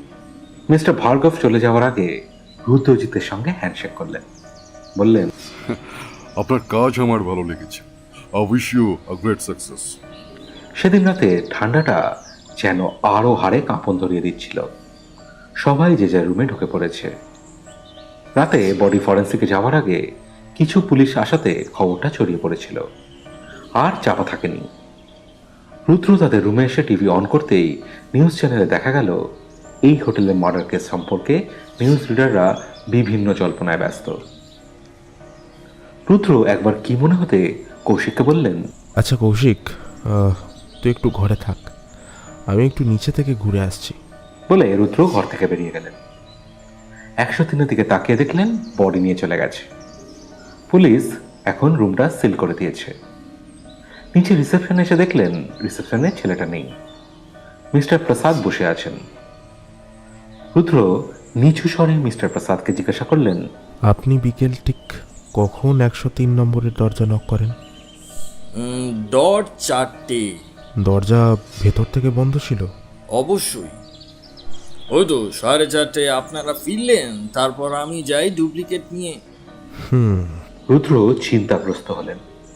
তারপর ওপরে চলে এলেন। সেদিন রাতে দোতলার কোনো রুম থেকেই কেউ আর নিচে ডাইনিংয়ে খাবার খেতে গেল না। সবাই যে যার রুমেই ডিনার আনিয়ে খেল। খাওয়া সেরে রুদ্র আর কৌশিক একেবারে খাটে উঠে কম্বলের তলায়। খাটে ওঠার আগে রুদ্র ব্যালকনির দিকে দরজাটা ভালো করে বন্ধ আছে কিনা দেখে নিলেন। কৌশিক শুয়ে পড়ে তারপর প্রশ্ন করল, রুদ্রদা, কেসটা তোমার কি মনে হচ্ছে? আর আমাদের এই ব্যালকনিতে জুতো ছাপটাই বা কার? তুই শীতে চুপচাপ ঘুমিয়ে পড়তো, সকালে উঠে যা ভাবার ভাববো। পরদিন সকালে কৌশিক তখনও ঘুমিয়ে। রুদ্র উঠে ওয়াশরুম থেকে ফ্রেশ হয়ে এসে কফির অর্ডার দিলেন। হি হি করে ঠান্ডায় কাঁপতে কাঁপতে কৌশিককে রুদ্র ডাকতে লাগলেন। রুদ্র টিভিটা অন করলেন। এমন সময় দরজায় নক। ওই বোধহয় কফি এলো। রুদ্র দরজা খুললেন। রুম সার্ভিস বয় 2 কাপ কফি নিয়ে ঢুকলো। টেবিলে কফি রেখে সে রুদ্রর দিকে তাকিয়ে বলল, সাব বহুত হাদসা হো গয়া। রুদ্র অবাক চোখে তার দিকে তাকিয়ে বললেন, क्या हुआ? সাব এক রুম সার্ভিস বয় কা মার্ডার হো গয়া। রুদ্র বসেছিলেন, প্রায় লাফিয়ে উঠে বললেন, कब हुआ? वो तो मालूम नहीं साहब, सुबह उठकर देखा वो पीछू वाला जो बाथरूम है ना नीचू में, उस बाथरूम के सामने में उसका बॉडी गिरा था। सबसे पहले कौन देखा?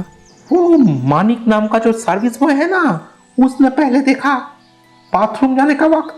वो क्या बंगाली है? हाँ शायद होगा। मर्डर कैसे हुआ? वही बंदूक की गोली से। কৌশিক ততক্ষণে ঘরের ভেতর এত কথাবার্তার শব্দে ঘুম ভেঙে উঠে বসছে। রুদ্র বললেন, मैनेजर साहब कहाँ है? वो तो पहले सो रहा था अपने कमरे में। हम जाकर उसको दरवाजा खटखटाया और नींद से जाग गया। उसके बाद सब बात बोला। मैनेजर साहब अभी कहाँ पर है? रिसेप्शन पे बैठे हैं, पुलिस को फोन किया है, वो लोग अभी आएगा। এই কথা বলে বয় চলে গেল। কৌশিক উঠে এসে রুদ্রর পাশে দাঁড়িয়ে বলল, ব্যাপার কি রুদ্রদা? ব্যাপার গুরুতর। সোজা তো নয়, বরং জটিল হয়ে উঠেছে। 24 ঘন্টার মধ্যে দুটো খুন। চল কৌশিক, রেডি হয়ে নে, নিচে ব্রেকফাস্ট সেরে মিস্টার ভার্গবের সঙ্গে আবার দেখা করতে যেতে হবে। রুদ্র আর কৌশিক নিচে নেমে দেখলেন মিস্টার ভার্গব অলরেডি এসে গেছেন। রুদ্র পেছন দিকের বাথরুমের দিকে গেলেন। বডি ওই রকমই পড়ে আছে। বুকের বাঁ দিকে গুলির দাগ, রক্তের জামা ভেজা, রক্ত গড়িয়ে অনেকটা ছড়িয়ে গেছে। রুদ্র খুব ভালো করে বডির চারিপাশটা দেখলেন। মনে হচ্ছে সেই একই রকমভাবে গুলিটা করা হয়েছে। রুদ্র রিসেপশনে ফিরে এসে প্রথমেই ম্যানেজার মিস্টার প্রসাদকে ডাকলেন। মিস্টার প্রসাদ ছিলেন ডাইনিং হলে, বেরিয়ে এলেন। রুদ্র এবার বললেন, আচ্ছা মিস্টার প্রসাদ, আপনি এই দ্বিতীয় খুনের ব্যাপারটা কখন জানলেন? আমি তো রোজই আমার রুমে শুতে যাই প্রায় 12টা। সব কাজ মেটার পর গেট বন্ধ হয়ে যাওয়ার পর শুতে যাই। কালও সেরকম গেছিলাম। এই শীতের সময় এখানে ভোর হয় প্রায় 7টা। 7টায় রুম বয় জগজিৎ এসে আমার দরজায় নক করলো। দরজা খুললাম, তারপর সব জানালো। আমি তখনই ছুটে গিয়ে দেখলাম এই ব্যাপার। রাতে বাইরে থেকে হোটেলের ভেতরে ঢুকবার কোনো পথ আছে? এমনিতে রাত 12টায় সমস্ত গেট বন্ধ হয়ে যায়। আমি নিজে সেগুলো তদারক করে তবে শুতে যাই। তবে হোটেল বিল্ডিংয়ের পেছনে মানে বাগানের পেছন দিকে যে গেটটা আছে সেটা কিছুদিন হলো একটু নড়বড়ে হয়ে গেছে। আর কম্পাউন্ডের কাঁটাটার ডিঙিয়ে যদি কেউ আসেও সিকিউরিটি গার্ড তো থাকে। সিকিউরিটিকে একবার ডাকুন। একজন গিয়ে সিকিউরিটিকে ডেকে আনলো। সিকিউরিটি এসে সেলাম ঠুকে দাঁড়ালো। মুখ দেখেই মনে হচ্ছে বিহারি, তবে সাজ পোশাক বেশ স্মার্ট। आपका नाम? जी, सुखदेव तिवारी साहब। आपका कंपनी का नाम? Sir, golden horse security. आप कल रात कितने बजे ड्यूटी पर आए? Sir 9 PM। सुबह 9 बजने से हमारा ड्यूटी खत्म हो जाएगा। রুদ্র হাতের ঘড়িটা দেখে নিয়ে বললেন, तार माने यार आध घंटा। Yes sir. रात को जब आप ड्यूटी पर था तब कोई बाहर का आदमी को आप देखा होटल के अंदर में जिसको आप जानते नहीं? नहीं साहब। रात को कुछ आवाज़ सुनाई दिया? नहीं साहब। रात को गेट बंद होने के बाद आप कहाँ पर थे? गेट के बगल में ही बैठा रहा था। रात को आपके ड्यूटी के अंदर कभी भी आप बिल्डिंग का पीछू में जो बागान है वहाँ पर नहीं जाया करते? ऑफ कोर्स, रात को 2-3 बार मैं टॉर्च लेके बिल्डिंग के पीछे बागान में जाया करता हूँ। तो उसी वक्त आपने कोई आदमी को 2 तल्ला का बैल्कनी पर चढ़ते देखा? नहीं साहब, ऐसा तो कभी नहीं देखा। वो पीछू वाला बागान में तो मैनेजर साहब भी रात को जाया करते हैं। क्यों? शायद उनको नींद आती नहीं ठीक से, थोड़ा घूम लेते हैं बागान में। ठीक है आप जाइए। সিকিউরিটি চলে গেল। রুদ্র কৌশিককে নিয়ে ডাইনিং হলে ব্রেকফাস্টের জন্য গেলেন। ডাইনিং হল থেকে বেরিয়ে ডান দিকে গেলে সেই প্যাসেজটা চলে গেছে একতলার ওয়াশরুমের দিকে। ব্রেকফাস্টের পর কৌশিক বলল, একবার ওয়াশরুমে যাবে। রুদ্র বললেন, চলে যা, ওই ডান দিকে গিয়ে একবারে শেষ কোনায়। কৌশিক চলে গেল। রুদ্র ডান দিকে কিছুটা গেলেন, তারপর বাঁ দিকে দেখলে সামনেই ম্যানেজার মিস্টার প্রসাদের রুম। মিস্টার প্রসাদ এখন রিসেপশনে আছেন। রুদ্র কি মনে করে মিস্টার প্রসাদের ঘরের দরজাটা ঠেললেন। ঠেলতেই খুলে গেল। রুদ্র ঢুকে পড়লেন। দেখলেন ঘরটা ছিমছাম সাজানো। হঠাৎ দেওয়ালে চোখ পড়তে দেখলেন বছর 27 কি 28-এর এক যুবক মঞ্চে দাঁড়িয়ে গান গাইছেন, তার ছবি। নিচে লেখা মাই সন শঙ্কর প্রসাদ। ছবিটা এমনভাবে তোলা হয়েছে তাতে অডিয়েন্সের কিছু ছবিও একই ফ্রেমে এসছে, কিন্তু অডিয়েন্সে মিস্টার প্রসাদের পাশে ওটাকে। রুদ্রর মুখ কঠিন হয়ে উঠল। রুদ্র আর দাঁড়িয়ে না থেকে ঘর থেকে বেরিয়ে এলেন। বেরোতেই কৌশিকের সঙ্গে দেখা। রুদ্রদা, তুমি কোথায় ছিলে বলো তো? আরে কোথাও না, এমনি একটু ঘুরছিলাম। তুই চ, ওদিকে যাই। রিসেপশনে আসতেই মিস্টার ভার্গব বললেন, আসুন মিস্টার সেন। ফরেন্সিক থেকে ফোন করে এক্ষুনি জানিয়েছে মিস্টার টি সুব্রমণিয়ামকে খুব কাছ থেকে মাত্র 5 ফিট দূরত্বে দাঁড়িয়ে গুলি করা হয়েছে। তবে কোনো সাধারণ রিভলভারের গুলি নয়, হাইলি ইম্পোর্টেড কোনো বিদেশি রিভলভারের গুলি। গুলিটা করা হয়েছে দুপুর 2 থেকে 4টের মধ্যে। I C. সেকেন্ড মার্ডারেও যা পজিশন দেখেছি তাতে মনে হচ্ছে এটাও ওই একই রিপোর্টই হবে। মোটামুটি একটা জিনিস পরিষ্কার যে দ্বিতীয় খুনটাও ওই একই খুনির কাজ এবং একই পদ্ধতিতে। আপনি কি ভাবছেন মিস্টার সেন এই দুটো খুন নিয়ে? রুদ্র হাতের শেষ হয়ে যাওয়া সিগারেটটা অ্যাশট্রেতে ফেলতে ফেলতে বললেন, এখনো অন্ধকারেই আছি, তবে অন্ধকার যত গাঢ় হবে নতুন আলোর দিন ততই কাছে আসবে, এটুকু বলতে পারি। আপনার ফোর্সাতেই আছি মিস্টার সেন। ডোন্ট ওয়ারি, কিছু তো একটা পথ পাবই যেটা আমাদের আলোর দিকে নিয়ে যাবে। এমন সময় মিস্টার প্রসাদ এসে বললেন, 105 নম্বর রুমের ওই পাঞ্জাবি কাপল তার ঘরে নেই। এই 7 সকালেই যেন কোথায় বেরিয়েছে। বলে দিলাম কাল রাতে যেখানেই যাবেন বলে যাবেন, তাও শুনলো না। ওদের লাগেজপত্র সব আছে তো? হ্যাঁ আছে। দেখুন কোথাও মর্নিং ওকে গেছে, এসে যাবে। একজন রুম সার্ভিস বয় বলছে ওরা নাকি একসঙ্গে বেরোয়। একদম ভোরে মানে সবে আলো ফুটেছে তখন পুরো 7টাও হয়নি। হোটেলের গেটটা সবে খোলা হয়েছে, তখন অরবিন্দ বেরিয়ে যায়। তার 15 মিনিট পরে ওর মিসেস বেরোয়। তার মানে তখনও আপনারা কেউ আজকের খুনের ব্যাপারটা জানতে পারেননি? এক্স্যাক্টলি। তখন সবে একজন রুম সার্ভিস বয় উঠেছে, কেউ তখনও ওয়াশরুমের দিকে যায়নি। এমন সময় রুদ্র দেখলেন হোটেলের মেন গেট দিয়ে অরবিন্দ সিং আর তার মিসেস ঢুকছে। অরবিন্দ এগিয়ে এলো, এসে দেখল মিস্টার প্রসাদ, মিস্টার ভার্গব ও সর্বোপরি মিস্টার রুদ্রজিৎ সেন সবাই বসে আছেন তার দিকে তাকিয়ে, চোখে অনেক প্রশ্ন। তাই সে হেসে বলল, এই হোটেল থেকে বেরিয়ে বাঁদিকে একটা সরু গলি আছে, তার ভিতর দিয়ে মেন রোডে বেরোলে সামনেই যে গুরুদ্বারা আছে না, ওখানে মিসেসকে নিয়ে গেছিলাম। কাল রাতে আমার মা ফোন করে বললেন, তাই গেলাম একটু। অত সকালে যাওয়ার সময় মিসেস কি সঙ্গে নেননি কেন? না মানে ও তখন ওয়াশরুমে ছিল, আমি আর দেরি করিনি, চলে গেছিলাম। এখানে আজ আবার একটা খুন হয়েছে, জানেন বোধহয়। অরবিন্দ ভয় পেয়ে গিয়ে খানিকটা যেন আকাশ থেকে পড়ার ভান করে বলল, हीर खून? अरे यार ये सब क्या चल रहा है? এমন সময় ডক্টর সান্যাল ও ওনার মিসেস উপর থেকে নামলেন। সামনে এগিয়ে এসে ডক্টর সান্যাল বললেন, এসব কি শুনছি ম্যানেজার বাবু? আবার একটা খুন? ঠিকই শুনেছেন, একজন ওয়েটার খুন হয়েছে। রুদ্র এবার সবার উদ্দেশ্যে বললেন, দেখুন, আপনাদের সবাইকেই বলছি, আপনারা থাকাকালীন এই হোটেলে দুটো খুন হয়েছে। তাই আপনাদের অনুরোধ আমাদের মানে আমাকে বা মিস্টার ভার্গবকে ইনফর্ম না করে আপনারা কোথাও যাবেন না। তদন্ত চলছে, আগামী কয়েকদিনের মধ্যেই আশা করি খুনি ধরা পড়বে। সবাই সাইলেন্ট থাকলেন। তারপর অরবিন্দ সিং ও তার মিসেস, ডাক্তার দম্পতি সবাই একে একে ডাইনিং হলে থেকে গেলেন। রুদ্র এবার মিস্টার প্রসাদকে বললেন, আচ্ছা ম্যানেজার সাহেব, গ্রাউন্ড ফ্লোরে যে আরও 4খানা রুম আছে, ওখানে কোনো বোর্ডার নেই? না, আপাতত নেই।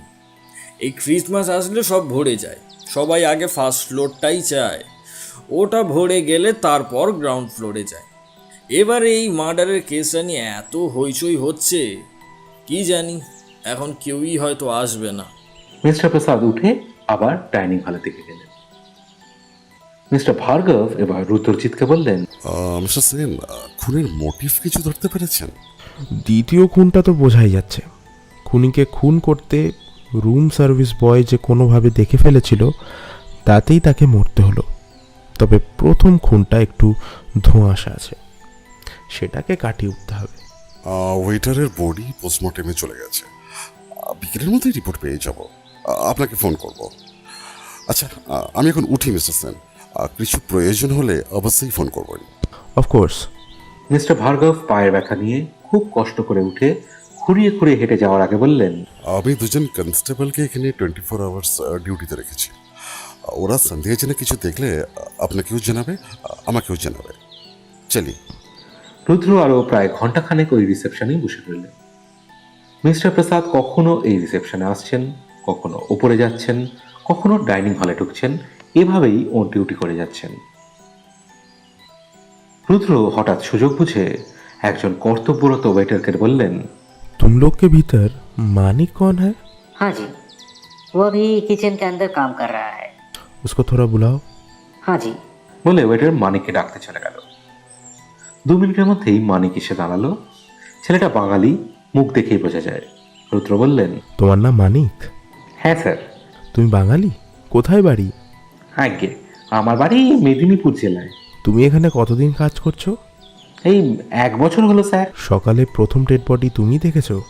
হ্যাঁ স্যার, আমি রোজ সবারই আগে উঠি। ভোরে ওঠা আমার বহু দিনের অভ্যাস। আমি উঠে বাথরুমের দিকে যেতে গিয়ে দেখি ওখানে মনোজ চিৎপাত হয়ে পড়ে আছে। তার বাঁ দিকের বুকের থেকে রক্ত গড়িয়ে মেঝেতে ছড়িয়ে পড়েছে। তখন তুমি কি করলে?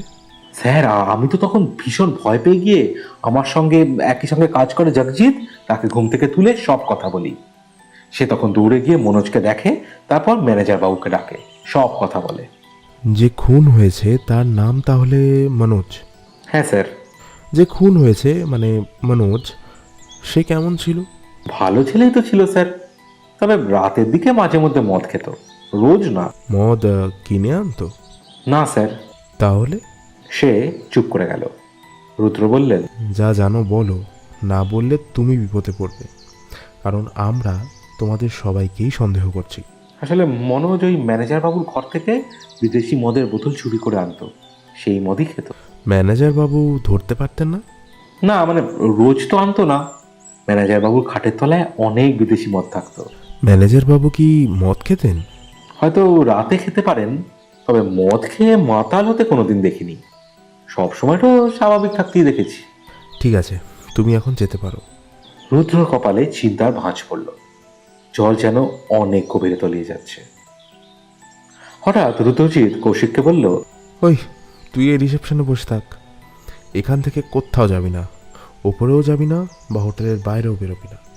আমি একটু বাইরে যাচ্ছি, 15 থেকে 20 মিনিটের মধ্যেই ফিরবো। ওকে রুদ্রদা। রুদ্রজিৎ বেরিয়ে গেলেন।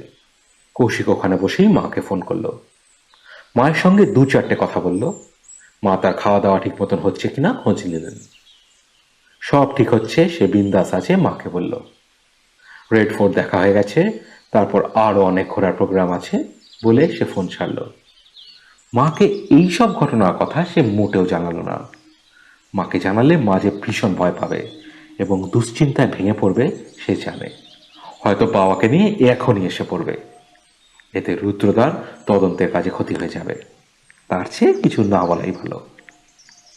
ফোন ছাড়ার পর ফোনটা পকেটে ঢুকিয়ে কৌশিক সামনে টেবিলে রাখা একটা ইংলিশ ম্যাগাজিন সবে হাতে নিয়েছে, হঠাৎ দেখলো সিঁড়ি দিয়ে ওই অরবিন্দ সিং চারদিকে তাকাতে তাকাতে খুব চুপিসারে নামছে।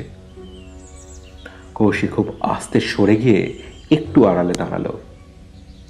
এখন রিসেপশনে কেউ নেই। এখানে বসে যে ছেলেটা, সে উঠে যেন কি করতে গেছে। কৌশিক একটু আড়াল থেকে লক্ষ্য করতে লাগলো। অরবিন্দ সিং তাকে দেখেনি। সে খুব সাবধানী পায় সিঁড়ি দিয়ে নেমে ডান দিকে যেদিকে রুম সার্ভিস বয়দের ঘর সেদিকে গেল। কৌশিক ভাবতে লাগলো ব্যাপার কি, ওই বয়দের রুমে ওর কি দরকার। কৌশিক ভাবলো অরবিন্দের নিজের রুমে কিছু দরকার লাগলে তো ইন্টারকম ফোনে সে তাদের ডাকতে পারে। তাহলে সে কিসের দরকারে গেল? কৌশিক ভাবলো সে একবার পেছনে গিয়ে দেখবে, যদি রুদ্রদা এসে পড়ে। রুদ্রদা বলেছে তুই কোথাও যাবি না, এখানেই থাকবি। কৌশিক ঘড়ি দেখল, রুদ্রদা গেছে 10-12 মিনিট হয়েছে, আরও 10 মিনিট সময় আসে। সে কি এক অমুক টানে ওই দিকে যেতে লাগলো। সিঁড়ি থেকে নেমে ডান দিকের একটা সরু প্যাসেজের মতন পথ, সেটাই ওই রুম সার্ভিস বয়দের ঘরের দিকে গেছে। কৌশিক দুরু দুরু বুকে হাঁটতে থাকলো। নির্দিষ্ট ঘরটার সামনে আসতেই কৌশিক অরবিন্দের গলা পেল। কৌশিক বুঝলো অরবিন্দ তাকে মারবার ভয় দেখাচ্ছে। হঠাৎ কৌশিক পেছনে ফিরতে দেখলো মিস্টার প্রসাদ রিসেপশনের দিকে আসছেন। কৌশিক ভাবলো এখানে থাকাটা ঠিক হবে না। সে আস্তে আস্তে হেঁটে এসে রিসেপশনের সোফায় বসে পড়ল। ম্যাগাজিনটা দেখতে লাগলো। ততক্ষণে রিসেপশনের ছেলেটাও এসে তার সিটে বসে পড়েছে। সে এখন ফোন কলে ব্যস্ত। ম্যাগাজিনের দিকে তাকিয়ে কৌশিক ভাবতে লাগলো অরবিন্দ বয়টাকে কি দেখার কথা জিজ্ঞাসা করছে। বয়টা কি কিছু দেখে ফেলেছে? না, রুদ্রদা আসলে এই ঘটনাটা বলতেই হবে। রুদ্রদার তদন্তের সুবিধা হবে। এই ভেবে ম্যাগাজিন থেকে চোখ তুলতেই কৌশিক দেখল রুদ্রদা গেট দিয়ে ঢুকছে। সে সোজা হয়ে বসল। তখন দুপুর 1টা। রুদ্র কৌশিক ডাইনিং হলে বসে লাঞ্চ খেতে ব্যস্ত। ওয়েটার মানিক খাবার সার্ভ করছে। এমন সময় ডক্টর সান্যাল সস্ত্রীক এসে ঢুকলেন। রুদ্রদের পাশের টেবিলেই বসলেন। রুদ্র ও কৌশিক খাচ্ছিলেন প্লেন সাদা রাইস, ডাল, আলু ভাজা আর চিকেন কারি। ডক্টর সান্যালরা নিলেন চিকেন স্টু আর গরম রুটি। রুদ্র হঠাৎ ডক্টর সান্যালকে বললেন, আচ্ছা ডাক্তারবাবু, আপনি রোজ রাত 3টের সময় ব্যালকনিতে দাঁড়িয়ে কি করেন? ডাক্তার এরকম একটা প্রশ্নে একটু হকচকিয়ে গেলেন। তারপর নিজেকে সামলে নিয়ে বললেন, রাত 3টে থেকে 3:20 সময়টা ব্রাহ্ম মুহূর্ত, তাই ওই সময়টা আমি স্তব করি। আমি একজন ডাক্তার হলেও ভয়ানকভাবে ঈশ্বর বিশ্বাসী, তাই এটা আমার রোজ নামচা। কিন্তু আপনি জানলেন কি করে? সে কথায় পরে আসবো। এখন শুধু আপনি আমাকে বলুন, এত ঠান্ডাতেও অতক্ষণ দাঁড়িয়ে থাকেন? হ্যাঁ, পা থেকে মাথা পর্যন্ত সম্পূর্ণ গরমের পোশাকে ঢাকা থাকে। বুঝলাম। এবার বলুন, ব্যালকনিটা হোটেল বিল্ডিংয়ের পেছনের দিকে। ওই সময়ে কোনো দিন কাউকে পেছনের বাগানে বা পেছনের গেটে ঢুকতে বা বেরোতে দেখেছেন কি? উনি একটু চিন্তা করে বললেন, আমি স্তব করি, চোখ বন্ধ থাকে। তবে চোখ খোলার পর গত 2 দিন আগে মনে হলো একজন কোনো ব্যক্তি পেছনের গেট দিয়ে বেরিয়ে গেল। প্রথমে ভাবলাম সিকিউরিটি, তারপর চিন্তা করলাম সিকিউরিটি গার্ড বাইরে বেরোলেও আবার ফিরে আসবে, কিন্তু ফিরতে তো দেখলাম না। তারপর ওর নিয়ে আর ভাবিনি, এখন মনে পড়লো। রুদ্র গম্ভীরভাবে কি যেন চিন্তায় মগ্ন হলেন, তার সঙ্গে খেতে থাকলেন। লাঞ্চ খাওয়ার পর রুদ্র আর কৌশিক নিজেদের রুমে চলে এলো। কৌশিক দেখলো রুদ্রতা প্রচণ্ড গম্ভীর। কৌশিক টিভিটা অন করলো। সে দেখলো রুদ্রতা টিভি দেখছে না, সিগারেট ধরিয়ে ব্যালকনিতে, একবার ঘরের জানলায়, খুব অস্থির ভাব। রুদ্রতা যে কেসটার ব্যাপারে গভীর চিন্তায় মগ্ন বেশ বোঝা যাচ্ছে। কৌশিক ঠিক এই সময় রুদ্রকে ওই অরবিন্দ সিং এর কথাটা বলল। রুদ্র সব শুনে বললেন, ঠিক আছে, এটাও একটা ক্লু পেলাম, তদন্তে কাজে লাগবে। আর কিছু বললেন না। তারপর জানলায় দাঁড়িয়ে বাইরের দিকে তাকিয়ে সিগারেটটা টানতে টানতে গভীর চিন্তা করতে লাগলেন। তখন বাজে দুপুর 3টে। রুদ্রর মোবাইলটা বেজে উঠল। রুদ্র দেখলেন মিস্টার ভার্গব ফোন করেছেন। উনি জানালেন ফরেন্সিক থেকে জানিয়েছে যে আজ সকালের খুনটাও ওই একই পদ্ধতিতে খুব কাছে দাঁড়িয়ে গুলি চালিয়ে করা হয়েছে, এবং ওই বিদেশি রিভলভারের গুলি, এবং সম্ভবত খুনটা হয়েছে ভোর 3টে থেকে 4টের মধ্যে। রুদ্র বললেন, ঠিক আছে, আমাকে 2 দিন সময় দিন, মনে হয় আপনাকে নিরাশ করব না। ফোন ছেড়ে রুদ্র হঠাৎ কৌশিককে বললেন, কৌশিক, তুই এই রুমে থাক, রুম ছেড়ে কোথাও যাবি না। কেউ দরজায় নক করলে আগে জিজ্ঞেস করে দরজা খুলবি, অন্যরকম কিছু মনে হলে দরজা খুলবি না। আমি ঘন্টাখানেকের মধ্যে এসে পড়ব। বলে রুদ্র বেরিয়ে গেলেন। প্রায় 1 ঘন্টা কেটে যাওয়ার পরও রুদ্রতা আসছে না দেখে কৌশিক ব্যালকনি দরজা খুলে ব্যালকনিতে গেল। তখন ঘড়িতে পুরো 4:30 বাজেনি। শীতের বেলা ঠান্ডা পড়তে শুরু করেছে। ব্যালকনিতে বেশ ঠান্ডা লাগছে। কৌশিক ঘরের ভেতর ঢুকে সোয়েটারের উপর জ্যাকেটটা চড়িয়ে নিল। ফের ব্যালকনিতে এসে দাঁড়ালো। বাঁদিকে চোখ পড়তেই দেখলো পাশের ব্যালকনিতে মিসেস সিং, মানে অরবিন্দ সিং এর মিসেস দাঁড়িয়ে। কৌশিক লক্ষ্য করলো তার মধ্যে কিরকম একটা অস্থির ভাব। সে একবার ঘরে ঢুকে গেল, পরক্ষণেই আবার বেরিয়ে এলো, চোখে মুখে একটা ভয়চকিত বিহ্বলতা। সে একবার নিচে গেটের দিকে দেখছে, আবার ঘরে ঢুকে যাচ্ছে, আবার আসছে। কৌশিক বুঝতে পারছে না ব্যাপারটা কি। হঠাৎ কৌশিকের চোখে পড়ল বাগানের পেছনে গেট দিয়ে অরবিন্দ ঢুকলো, ঢুকে ওখানেই দাঁড়িয়ে রইল, এদিকে আসছে না। এ পাশে ও পাশে তাকিয়ে কাকে যেন খুঁজছে। হঠাৎ কৌশিক দেখতে পেল রুম বয় জগজিৎ পিছনে গেটের কাছে গিয়ে অরবিন্দকে কি যেন বলছে। কৌশিক বুঝল কিছু একটা ব্যাপার আছে, এবং সেটা সন্দেহজনক তো বটেই। রুদ্রদা আসলেই বলতে হবে। কৌশিক ঘরের ভেতর চলে এলো। কয়েক সেকেন্ড পর আবার গেল ব্যালকনিতে। তখন আর অরবিন্দ সিং ওখানে নেই। কৌশিকের মনে হচ্ছে অরবিন্দ সিং ছেলেটার হাবভাব খুব একটা ভালো নয়। তাহলে ওই কি খুন করেছে কি জানি। হঠাৎ মনে হলো রুমের বাইরে রুদ্রদা বেরোতে না করেছে, কিন্তু তার ভীষণ ইচ্ছে করছে বাইরে বেরোতে, বাইরেটা দেখতে। এই ভেবে সে কৌতূহল চাপতে না পেরে আস্তে আস্তে দরজাটার ছিটকিনি খুলল। তারপর লক ঘুরিয়ে বাইরে মুখ বাড়ালো। সন্ধ্যের অন্ধকার তখনও পুরোপুরি নামেনি, আবছায়া হয়েছে। হঠাৎ সে দেখল ডক্টর মিসেস সান্যাল 103 নম্বর রুমের সামনে দাঁড়িয়ে। 103 নম্বর মানে টি সুব্রমণিয়ামের রুমের সামনে। কৌশিক ভাবল আশ্চর্য, ওখানে দাঁড়িয়ে উনি কি করছেন? উনি পেছন ফিরে দাঁড়িয়ে আছেন, তাই কৌশিককে দেখতে পাচ্ছেন না। কৌশিকও তার রুম থেকে বেরিয়ে চুপ করে দাঁড়িয়ে থাকলো। হঠাৎ সে দেখতে পেল ডক্টর সান্যাল ওপরে সিঁড়ি দিয়ে নামছেন। কৌশিক আবার আশ্চর্য হলো। সে তাড়াতাড়ি রুমে ঢুকে পড়ল যাতে ডাক্তারবাবু তাকে না দেখতে পান। সে ভেতরে ঢুকে চিন্তা করতে লাগলো, এর উপরে তো ফ্লোর নেই, ছাদ। ডক্টর সান্যাল ওখানে কেন গিয়েছিলেন? আর ডক্টর মিসেস সান্যালই বা 103 নম্বর রুমের সামনে কি করছিলেন? ওই রুমটা তো পুলিশ সিল করে দিয়েছে। তবে কি ওনারা কোনো ক্লু পড়ে থাকলে সরিয়ে ফেলছেন? না, ব্যাপার খুবই সিরিয়াস। ডক্টর সান্যাল ছাদে কি করছিলেন?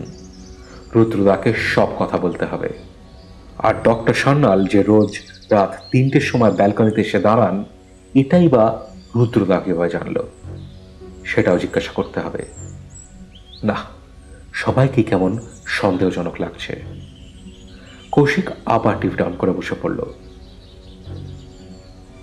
এরপর প্রায় আধ ঘন্টা পর আবার দরজায় নক। কৌশিক বুঝলো এটা রুদ্রদাই হবে। আমি খোল। কৌশিক দরজা খুলে দিল। রুদ্র ঘরে ঢুকে বললেন, 2 কাপ কফি বলেছি, এক্ষুনি নিয়ে আসবে। কৌশিক তখন রুদ্রকে পাঞ্জাবি ছোকরা অরবিন্দ ও তার মিসেস, ওদের কার্যকলাপ এবং ডক্টর সান্যাল ও তার মিসেস সবার কথা বলল। রুদ্র সব শুনে গম্ভীর হয়ে রইলেন, টিভির দিকে চোখ, কিন্তু মন অন্যদিকে, সেটা কৌশিক পুরো বুঝতে পারছে। তবু সে একবার মরিয়া হয়ে প্রশ্ন করলো, ব্যাপারটা কিছু বুঝতে পারছো রুদ্রদা? খুনি চোখের সামনেই, শুধু প্রমাণ চাই। 2টো খুনি তাহলে এক লোকের কাজ, তাই তো? অবশ্যই, তবে 3 নম্বর খুন হতে পারে। তার আগেই কাজটা সারতে হবে, নইলে বেঘরে আর একটা প্রাণ যাবে। সে কি? পরিস্থিতি সেটাই বলছে। আচ্ছা রুদ্রদা, ডক্টর সান্যাল যে রোজ রাত 3টের সময় ব্যালকনিতে দাঁড়ায়, তুমি কি করে জানলে? ঠিক সময়ে ঠিক জানতে পারবি। কি করে জানলাম? কৌশিক বুঝলো এখন আর কোনো কিছুর উত্তর পাওয়া যাবে না। রুদ্রদা এখন কোথায় গেছিল সেটার উত্তর এখন পাওয়া যাবে না। দরজায় নক হলো, মানে কফি এসে গেছে। রুদ্র উঠে দরজা খুললেন। ওয়েটার কফি নিয়ে ঢুকলো। 2 কাপ কফি টেবিলে রাখলো। ওয়েটার সেই মানিক কফি নিয়ে এসছে। রুদ্র তাকে বললেন, রিসেপশনে যে বসে তার নাম কি? ও, উনি তো প্রত্যুষ বাবু, উনিও বাঙালি। ওনার ডিউটি রাত কটা অবধি? স্যার, উনি তো ওই রাত 10টা পর্যন্তই থাকেন। ওনার বাড়ি কোথায়? এমনিতে তো শুনেছি উনি কলকাতার লোক, তবে এখানে ওই ডান দিকে গলিটা দিয়ে গেলে রাস্তাটা যেখানে মেন রোডে মিশেছে, ওইখানে রাস্তা পেরোলে একটা পার্ক আছে, ওই পার্কের পেছনে ওর বাড়ি। কোথায় যার বাড়িতে থাকেন উনি ওনার সম্পর্কে দিদি হন। আচ্ছা, মনোজ তো আজ ভোরে খুন হয়েছে। ভোরে কিনা ঠিক জানি না, রাতও হতে পারে। ফরেন্সিক রিপোর্ট তাই বলছে। খুনটা হয়েছে ভোর 3টে থেকে 5টার মধ্যে। মানে কিরকম একটা বোকার মতো তাকিয়ে রইল, তারপর চলে গেল। এরপর 2টো দিন রুদ্রকে শুধু খাওয়ার সময় কৌশিক পাচ্ছিল, আর সারাদিন কোথায় যেন বেরিয়ে যাচ্ছে, কিছুই বলছে না, প্রচন্ড গম্ভীর। কৌশিক ঘরবন্দি হয়ে পড়ে আছে। এইভাবে প্রায় 2.5 দিন কাটার পর সেদিন সন্ধেবেলা রুদ্র কৌশিককে ঘরে রেখে নিচে নেমে গেলেন। রিসেপশনে প্রত্যুষ নেই। রুদ্র সবার অলক্ষ্যে বাগানের দিকে গেলেন। বাগানের পেছনে গেট দিয়ে বেরিয়ে ডান দিকে সরু গলিপথ ধরলেন। ঠান্ডার জন্য কালো মাস্ক ক্যাপটা লাগিয়ে নিয়েছেন, মুখ ঢাকা। সেদিন ছিল অতিরিক্ত ঠান্ডা, তাই জিন্স আর জ্যাকেটের ওপর কালো লং কোটটাও পরে নিয়েছেন। রুদ্রকে তখন চেনা মুশকিল। গলিপথ দিয়ে হেঁটে বড় রাস্তায় বেরোতে গেলে বাঁ দিকে ঘুরতে হয়। সেই বাঁ দিকে ঘোরার মুখেই একটা আন্ডার কনস্ট্রাকশন ফ্ল্যাট বিল্ডিং আছে, যার কাজ বেশ কিছুদিন যাবৎ বন্ধ হয়ে পড়ে আছে। রুদ্র সেই বাড়িটায় ঢুকে সামনেই একটা ইটের পাঁজা ছিল, তার পেছনে লুকিয়ে রইলেন। এইভাবে মিনিট 2 কাটল। হঠাৎ কিসের একটা শব্দ, খসখস আওয়াজ। বাড়িটা অন্ধকার। রুদ্র উঁকি মেরে দেখতে থাকলেন। এখনো কাউকেই দেখতে পাওয়া যায়নি। অন্ধকারটা এবার একটু চোখ সয়ে গেছে। মেন রোডের দিক থেকে গাড়ির হর্ন আবছা শোনা যাচ্ছে। আলোর একটা আব ছায়া আসছে। তাতে রুদ্র দেখল সে যা ভাবছে তাই। রিসেপশনের ওই প্রত্যুষ নামের ছেলেটা বাড়িটার ভেতরে ঢুকলো। হ্যাঁ হ্যাঁ হ্যাঁ, প্রত্যুষিত। পরনে সেই সাদা শার্ট, কালো প্যান্ট আর লাল জ্যাকেট। প্রত্যুষ ইটের পাঁজার ওপারে আর রুদ্র এই পারে। ও যেন কার একটা অপেক্ষা করছে, বারবার মোবাইল টিপে সময় দেখছে। এইভাবে আরো 2 মিনিট কাটলো। রুদ্র ভীষণভাবে উত্তেজিত। হঠাৎ তিনি দেখতে পেলেন দোতলায় ওঠার যে সিঁড়িটা, ওইখান থেকে কার যেন পায়ের শব্দ। রুদ্র প্রস্তুত, সোজা হয়ে দাঁড়ালেন। তার পকেটের রিভলভারটা বের করে প্রস্তুত থাকলেন। তিনি দেখলেন সিঁড়ি দিয়ে একটা ছায়ামূর্তি নেমে আসছে। রুদ্রর হাতের রিভলভার শক্ত করে ধরা। ছায়ামূর্তি সিঁড়ি দিয়ে নেমে প্রত্যুষের দিকে এগিয়ে আসছে। অনেকটা কাছে এসে গেছে।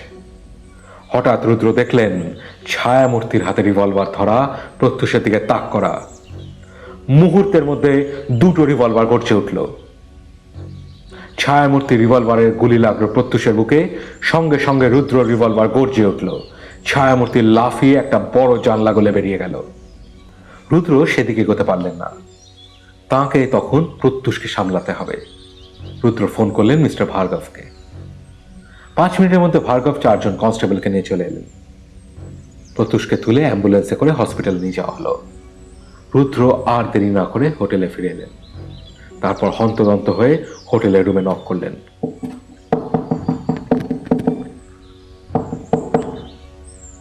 কৌশিক দরজা খুলল। ঝড়ের বেগে রুদ্র ঘরে ঢুকলেন।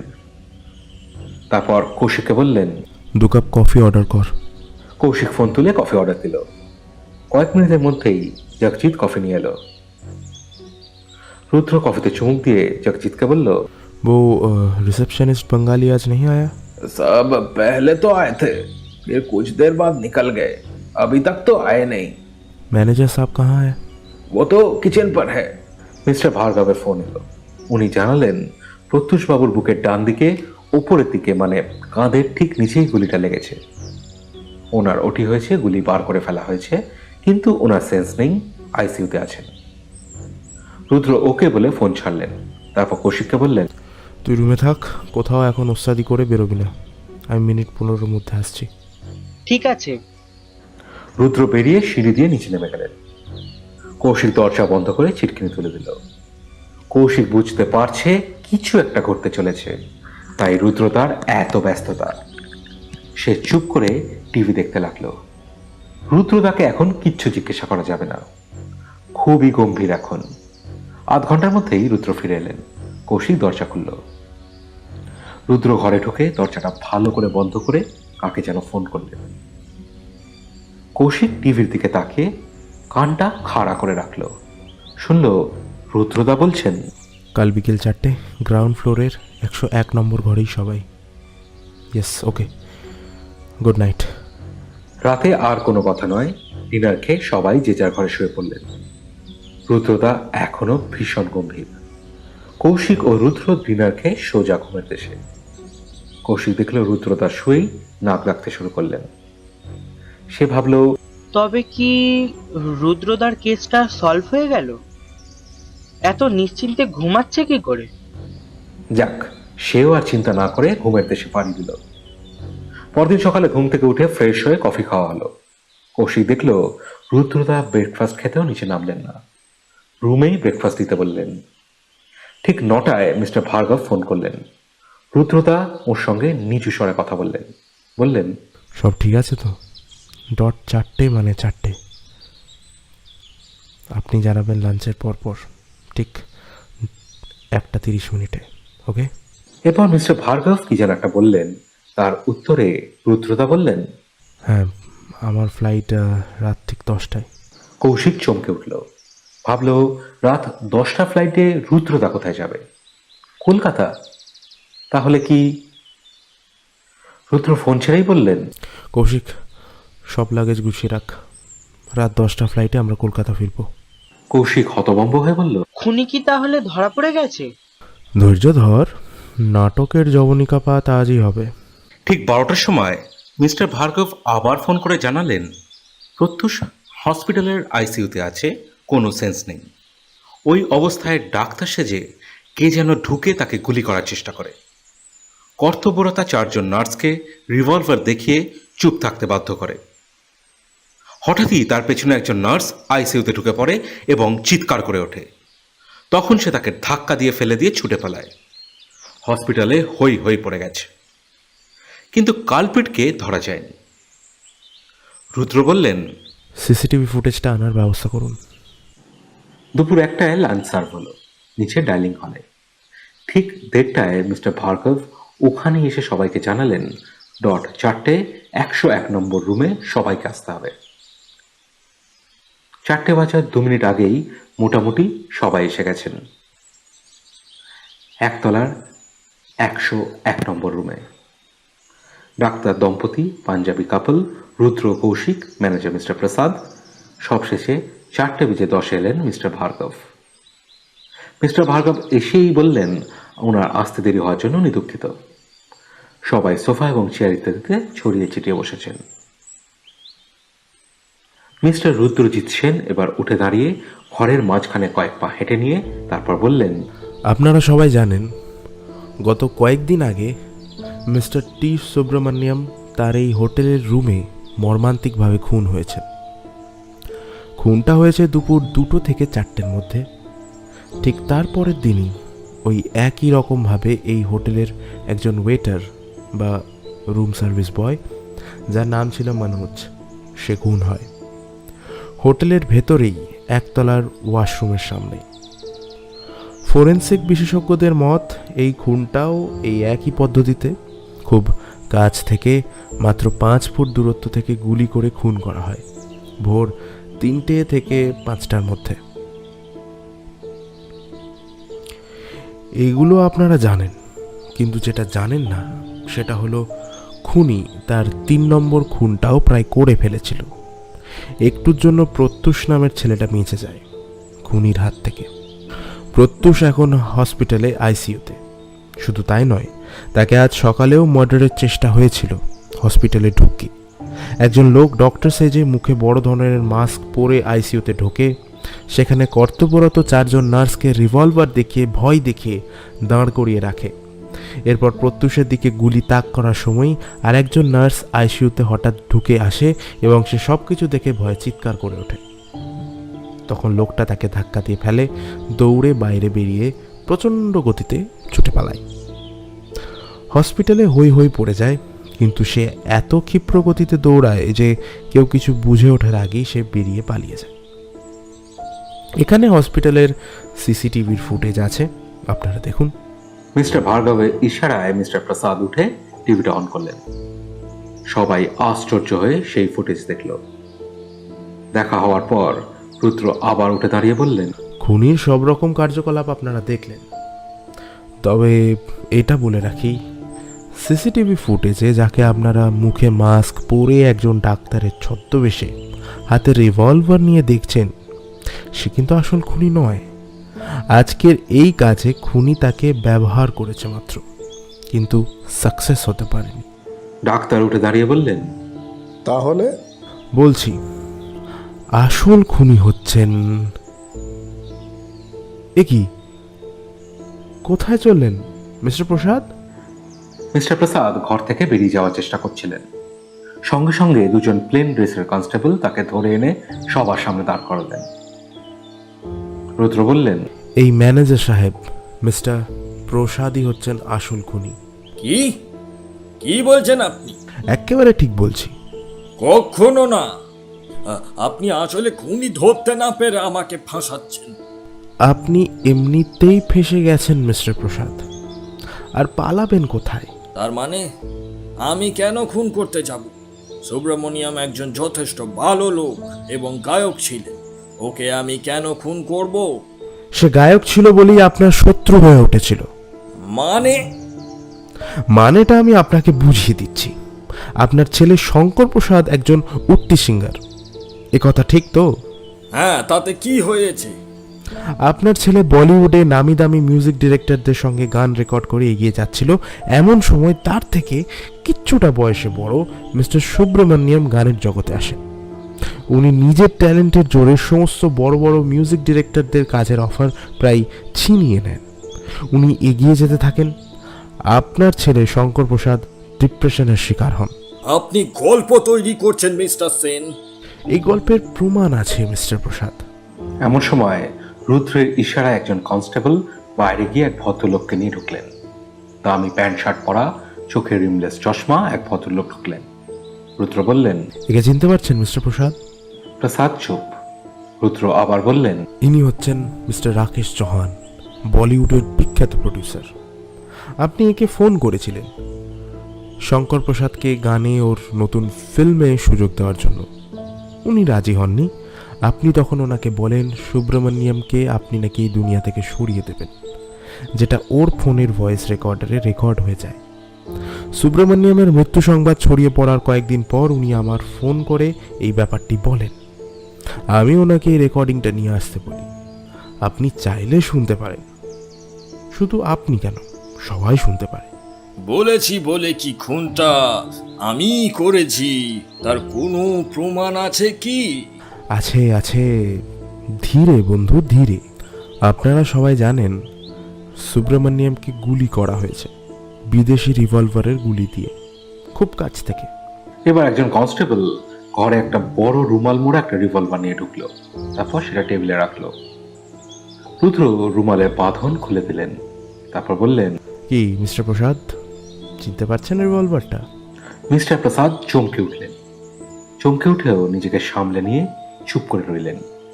সেটা কারোর নজর এড়ালো না। রুদ্র বললেন, এই রিভলভার দিয়ে আপনি মিস্টার সুব্রমণ্যমকে খুন করেছেন দুপুর 2টো থেকে 4টের মধ্যে, সম্ভবত 3:30 হবে। কারণ 3:45 মিসেস সিং হোটেলে যখন ফিরলেন তখন সুব্রমণ্যমের ঘরের দরজাটা হাওয়ায় অল্প ফাঁক হয়ে যায়। আপনি খুন করে ঘরের দরজাটা এমনি শুধু টেনে দিয়ে চলে আসেন। মিসেস সিং জাস্ট কৌতূহলবশত ঘরে উকি দেন, কিন্তু উনি কিছু দেখতে পান না, কারণ সুব্রমণ্যমের বডি তখন খাটে শোয়া, যেটা উনি বাইরে থেকে দেখতে পাননি। তখন উনি আর দাঁড়াননি, চলে যান নিজের রুমে। আমি খুন করেছি এটা কোনো প্রমাণ নয়। প্রমাণ আছে। ফরেন্সিক রিপোর্টে রিভলভারে স্পষ্ট আপনার হাতের ছাপ পাওয়া গেছে। মিস্টার প্রসাদ, এবার আসি দ্বিতীয় খুনের কথায়। আপনি যখন সবার অলক্ষ্যে দোতলায় ওঠেন, সুব্রমণ্যমের রুমে যান, নক করেন, উনি নিজে দরজা খুলেন। আপনি ঘরের ভেতরে ঢোকেন। কোনো কথা বলার অছিলায়, যেটা ছাদের সিঁড়ি থেকে নামা অবস্থায় রুম বয় মনোজ দেখে, এবং সে ওই রুমের দরজার সামনে এসে দাঁড়ায়। দরজা ঠেলে ঘরের দিকে তাকানো মাত্র সে আপনাকে গুলি চালানো অবস্থাতেই দেখে ফেলে। তার মুখে অস্ফুট চিৎকার বেরিয়ে আসে। আপনি পেছনে ঘুরে মনোজকে দেখে ফেলেন। তৎক্ষণাৎ আপনি দেখেন সুব্রমণ্যম বিছানার ওপর পড়ে গেছে, বুক থেকে রক্তক্ষরণ হচ্ছে, দেহ অসাড়। আপনি সঙ্গে সঙ্গে দরজাটা জাস্ট হাতে করে টেনে দিয়ে নিচে নেমে আসেন। নিচে এসে আপনি মনোজকে আপনার রুমে ডেকে পাঠান, তাকে হুমকি দেন সে যা দেখেছে সেটা কারো কাছে মুখ খুললে তারও ওই সুব্রমণ্যমের মতো অবস্থা হবে। সে ভয়ে কাঁপতে থাকে এবং আপনাকে কথা দেয় সে মুখ বন্ধ রাখবে। কিন্তু আপনার জানা ছিল না আপনার ওই নারকীয় কাণ্ড সবার অলক্ষ্যে আর সবাই মধ্যে একজন লক্ষ্য করেছিল, সে মানিক। সে আমার কাছে সব স্বীকার করেছে। এরপর আপনি বিশ্বাস রাখতে পারেননি। রাত কাটতেই ভোরের কিছু আগে মনোজ বাথরুমে যায় আপনি জানতেন, তাই সেই মুহূর্তেই অপেক্ষা ছিলেন এবং সেটা কাজেও লাগিয়েছেন। মিস্টার প্রসাদ চুপ। রুদ্র বলে চললেন, বলুন, এর মধ্যে ভুল কি কিছু আছে? আচ্ছা, এবার আসি আপনার ওই বিদেশি রিভলভারের উৎস কি? ওই বিদেশি রিভলভার এবং বিদেশি মদ এগুলো আপনাকে যোগান দিত এক কলকাতার বাঙালি, নাম অবনী শাসমল। এবার মিস্টার প্রসাদ কিছু একটা বলতে যাচ্ছিলেন। রুদ্র বললেন, না না, আপনার বলার কোনো জায়গা নেই, কারণ অবনী শাসমল এখন পুলিশ কাস্টাডিতেই আছে। হসপিটালে প্রত্যুষকে গুলি করে মারবার জন্য ডাক্তারের ছদ্মবেশে যাকে দেখা গেছে সে আর কেউই নয়, ওই অবনী শাসমল। হসপিটাল থেকে সে পালিয়ে বাঁচলেও পুলিশের হাত থেকে সে বাঁচতে পারেনি। তাকে ছুটে পালিয়ে যেতে দেখে এক ট্রাফিক সার্জন, উনি মোটর বাইক নিয়ে তার পেছনে ধাওয়া করে। তার গাড়ি আর একটা সিগন্যাল আটকে গেছিল। সার্জন তাকে সেইখান থেকে ধরে থানায় নিয়ে আসেন। তাকে লকআপে রাখা হয়েছে। সে স্বীকার করেছে আপনার সঙ্গে তার বিদেশি জিনিসপত্রের চোরাচালানের কথা।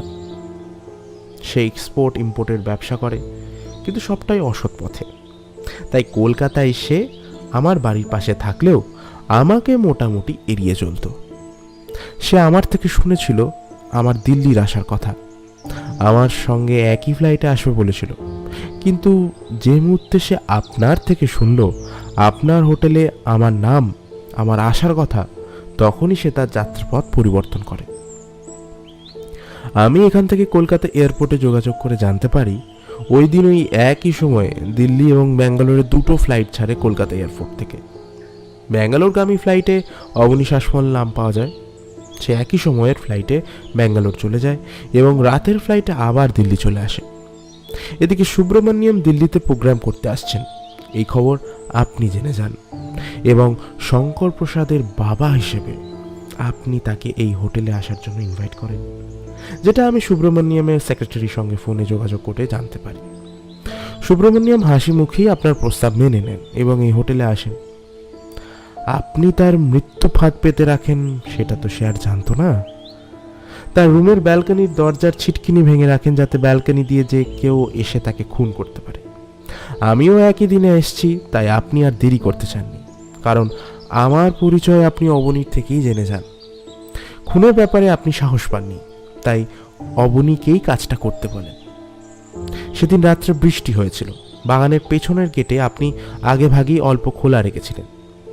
রাত ঠিক 1টাতে অবনী ওখানে দিয়ে ঢুকে আপনার নির্দেশ মতো সে দোতলার পাইপ বেয়ে ব্যালকনিতে ওঠে, যেটা ওই হোটেলের ব্যালকনিগুলোর ঠিক অপোজিট যে ফ্ল্যাট বিল্ডিং, তার নিচে মেডিসিন শপ। সেই শপের মালিক মিস্টার মাথুর, তিনি ওই বিল্ডিংয়ের এরিয়ায় 2nd ফ্লোরে থাকেন। উনি রাতে ঘুমোন না, প্রেশার হাই, উনি সচক্ষে দেখেছেন। উনি ওনার ঘরের জানলা দিয়ে দেখেন একটা লোককে ওই হোটেলের পাইপ বেয়ে দোতলার ব্যালকনিতে উঠতে, এবং সে দাঁড়িয়ে আছে এটাও দেখেন। প্রথমে উনি ভেবেছিলেন হোটেলের কোনো কর্মী। তারপর দিন সন্ধ্যাবেলা যখন খুনের খবর ছড়িয়ে পড়েছিল, তখন আমি 1 মিনিটের জন্য মেডিসিন শপে যাই একটি বিশেষ ওষুধ কিনতে। তখন মিস্টার মাথুর আমার সঙ্গে যেচে আলাপ করেন এবং ওনার ওপরের ফ্ল্যাটে নিয়ে গিয়ে ঘরের ভেতর থেকে যা তিনি দেখেছেন সব আমাকে বলেন। তবে লোকটিকে রাতের অন্ধকারে উনি চিনতে পারেন। তবে খুনটা অবনী সেই রাতে করতে পারেনি, কারণ ভুলবশত সে আমার ব্যালকনিতে উঠেছিল। তার দরজার ভেতর থেকে বন্ধ ছিল। সে তখন দরজা বন্ধ থেকে তাড়াতাড়ি নিচে নেমে আসে এবং চুপি সারে আপনার রুমে আপনার সঙ্গে দেখা করে। বৃষ্টির জন্য তার ভেজা জুতোর ছাপ আমার ব্যালকনিতে ছিল, সেটা আমি সকালে দেখি। আপনার রুমে সে ঢুকে গেলে আপনারা দুজন কিছুক্ষণ কথা বলেন। আপনারা জানতেন না সবার অলক্ষ্যে আরেকজন আপনাদের সব গতিবিধি নজর রাখত, সে হলো মানিক। আপনি সেই রাতে অবনীর থেকে রিভলভার চেয়ে নেন এবং কাজটা আপনি নিজেই করবেন বলেন, যেটা রাতের অন্ধকারে আপনার দরজার বাইরে দাঁড়িয়ে মানিক সব শুনেছিল। এই সমস্ত ঘটনার সঙ্গে যে অবনী শাসমল জড়িত সেটা আমি প্রথম জানতে পারি আপনার রুমের দেওয়ালে লাগানো একটা ছবি দেখে, যাতে আপনার ছেলে শঙ্কর প্রসাদ দাঁড়িয়ে গান গেয়েছে মঞ্চে এবং দর্শক আসনে আপনি এবং আপনার পাশে অবনী, যেটা আমার সব সন্দেহের নিরসন করে দেয়। অবনী যে সৎ পথের লোক নয়, অসৎ কাজে লিপ্ত, সেটা আমি আগেই সন্দেহ করতাম। আমি দিল্লিতে আসার পথে সেই কলকাতার এয়ারপোর্ট থেকে সে আমার গতিবিধির ওপর লক্ষ্য রেখেছিল। এদিকে মানিক ও আপনার গতিবিধির ওপর নজর রাখে সবার অলক্ষ্যে। আপনি অপেক্ষা করেন আমার হোটেল থেকে বেরিয়ে যাওয়ার। আমি বেরিয়ে গেলে তারপর লাঞ্চ টাইম মিটিয়ে ঠিক 3:30 আপনি ধীর পায়ে সিঁড়ি দিয়ে ওপরে উঠতে থাকেন। মানিক দূর থেকে আপনাকে অনুসরণ করে। আপনি সুব্রমণ্যমের দরজা নক করে তার ঘরে ঢোকেন। মানিক অনেক দূর ছাদের সিঁড়িতে দাঁড়ায়। এমন সময় মনোজ হঠাৎ ছাদ থেকে নেমে আসে এবং মানিককে পেরিয়ে নিচে নামতে থাকে। ম্যানেজার সাহেবকে ওই রুমে ঢুকতে দেখে সে রুমের সামনে গিয়ে দাঁড়ায় এবং সব কিছু দেখে ফেলে। এই হলো ঘটনা, যেটা আমি জেরার মাধ্যমে মানিকের থেকে সব জানতে পারি। এদিকে অবনী শাসমল খুন করতে ফেলিয়ার হয়ে সে সেই রাতে আপনার রুমে যায়। আপনাদের মধ্যে কথাবার্তা হয়ে যাওয়ার পর তখন রাত 3টে। অবনী বাগানের পেছনের গেট দিয়ে বেরিয়ে যায়, যাকে ডাক্তার সান্যাল ওর ব্যালকনি থেকে দেখেছিলেন, কিন্তু বুঝতে পারেননি উনি কে। উনি স্তব করেছিলেন। স্তবের শেষে চোখ খুলতেই ওটিকে দেখেন। ডাক্তার সান্যাল যে রোজ রাত 3টের সময় ব্যালকনিতে দাঁড়ান প্রায় 15 মিনিট, সেটা আমি জানতে পারি ওই মিস্টার মাথুরের থেকে। উনি হাই প্রেশার, রাতে ঘুমন না, চোখের সামনে হোটেলের মোটামুটি রাতের গতিবিধি নজরেই রাখেন। এবার আসি 3 নম্বর খুনের যে চেষ্টা হয়েছিল সেই কথায়। প্রত্যুষ নামের যে ছেলেটা রিসেপশনে বসতো, মানে রিসেপশনিস্ট, সে বাঙালি, কলকাতার ছেলে। তাকে ওই অবনী শাসমলি এখানে কাজের জন্য পাঠায় মিস্টার প্রসাদের কাছে। সে গত বছর 1.5 ধরেই এখানে কাজ করছে। ওর মাধ্যমে বিদেশি মদ এবং আরও অনেক বিদেশি জিনিস অবনীর থেকে মিস্টার প্রসাদের কাছে আসতো। কিন্তু খুনের চক্রান্ত সে সামিল ছিল কিনা সবই ঠিক ছিল, কিন্তু যখনই দুটো খুনই বিদেশি রিভলভারের গুলিতে হয়েছে খবরটা সে জানতে পারে, তখনই তার কাছে পরিষ্কার হয়ে যায় খুনটা মিস্টার প্রসাদ করেছেন। কিন্তু মোটিভ তার কাছে ক্লিয়ার ছিল না, তাই তখনই সে ভুলটা করে বসে। মিস্টার প্রসাদকে সে সরাসরি জিজ্ঞেস করে বসে খুনের ব্যাপারে। স্বাভাবিকভাবেই মিস্টার প্রসাদ কিছু না জানার ভান করে এবং সে মিস্টার প্রসাদের 3 নম্বরের টার্গেট হয়ে যায়। ওয়েটার মানিকের থেকে আমি প্রত্যুষের ব্যাপারে কিছু ডিটেলস জানতে পারি এবং সেই মতো তার বাড়িতে যায়। সে ডিউটিতে আসার আগে সে একটু ভীতু টাইপের। তাকে জেরা করতেই সে অবনী এবং মিস্টার প্রসাদের চোরা চালানের কথা গড় গড় করে সব বলে দেয় এবং খুনের ব্যাপারে তার সন্দেহ হওয়াতে সে মিস্টার প্রসাদকে এই ব্যাপারে প্রশ্ন করেছে সেটাও আমাকে বলে। আমি চমকে উঠে সঙ্গে সঙ্গে তাকে বলি, খুব সাবধানে থেকো, তোমার ঘোরতর বিপদ। এমনিতে যে চোরা কারবারে সহযোগিতা করাতে আইনের চোখে সেও অপরাধী, কিন্তু বেঘরে প্রাণটা না যায় তাই এই সতর্কতা। সে কিন্তু আদতে একটু বোকা টাইপের। আমার কথা শুনে চুপচাপ তাকিয়েছিল। এর পরের দিনই দুর্ঘটনাটা ঘটল, যার ফলে সে এখন আইসিইউতে। এবার বলি, দুটো খুন হওয়াতে এবং 3 নম্বর খুনের প্রচেষ্টা, এই 3টে কাজে লাগানো এই রিভলভার, যাতে মিস্টার প্রসাদের সুস্পষ্ট হাতের ছাপ বর্তমান, সেই রিভলভার আমি পেলাম কি করে? মিস্টার প্রসাদের রুমের সঙ্গে যে অ্যাটাচড ওয়াশরুম আছে, সেই ওয়াশরুমের কোমোডে যে সিস্টার্ন, তার ঢাকনার ভেতরে রিভলভারটা রেখে একটা টওয়েল ওখানে আটকানো ছিল, যেটা আমি গতকাল সন্ধ্যের পর, মানে রাত 8টার পর মিস্টার প্রসাদের রুমের ওয়াশরুমে ঢুকে ওটা উদ্ধার করি। মিস্টার প্রসাদ তখন তার বিফল কাজ সেরে হোটেলে ফিরে আসে, নিরীহ ব্যক্তি সেজে কিচেনে ডিউটি করছেন। আমি ঠিক সেই সুযোগে ওনার রুমে ঢুকে কাজটা হাসিল করি। আমার মাথায় আগে থেকেই ভাবা ছিল যে রিভলভারটা ওখানেই থাকতে পারে, হলোও তাই। তাহলে মিস্টার প্রসাদ, আপনার শাগরেদ অবনী আগেই ধরা পড়েছে, সব স্বীকার করেছে। আপনিও রিভলভার সমেত এখন দিল্লি পুলিশের হেফাজতে। তাহলে এবার আমার ছুটি, আমাকে আজকে রাতের ফ্লাইটই ধরতে হবে, কারণ এই যে আমার ভাই দেখছেন, এর সামনে পরীক্ষা। মাত্র 7 দিনের ছুটিতে এসেছে। মিস্টার ভার্গব কৌশিক এবং রুদ্রকে সরকারি গাড়িতেই এয়ারপোর্টে নিয়ে চললেন। পথে যেতে যেতে মিস্টার ভার্গব জানতে চাইলেন ওই পাঞ্জাবি কাপল অরবিন্দ সিং এবং ওনার মিসেসের যে সব কার্যকলাপ ছিল সেটার কি ব্যাপার। রুদ্র হো হো করে হেসে উঠলেন। আরে ওগুলো নিছকই ওদের হাজব্যান্ড ওয়াইফের একে অপরকে সন্দেহ করার অভ্যেস। অবশ্য কারণও আছে। অরবিন্দ ছেলেটা নিউলি ম্যারিড হওয়া সত্ত্বেও এখানে বেড়াতে এসে গার্লফ্রেন্ড নিয়ে ঘুরছে, ওর মিসেস সেটা সন্দেহ করছে।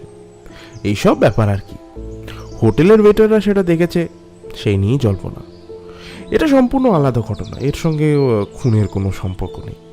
এবার কৌশিক জানতে চাইল যে সেদিন যে সে ডাক্তারবাবুকে ছাদে থেকে নামতে দেখেছিল সেটা কেন। রুদ্র বললেন, হোটেলে বন্দি হয়ে আছেন তো, তাই একটু ছাদে বেরাবার জন্য গেছিলেন, কিন্তু ছাদে পৌঁছাতে পারেন, ছাদ বন্ধ ছিল। তালা দেওয়া। ওনার মিসেস ওনাকে বলতে পারেন পাহারা দিচ্ছিল। আমি ডাক্তারবাবুর সঙ্গে এ ব্যাপারে কথা বলেছি।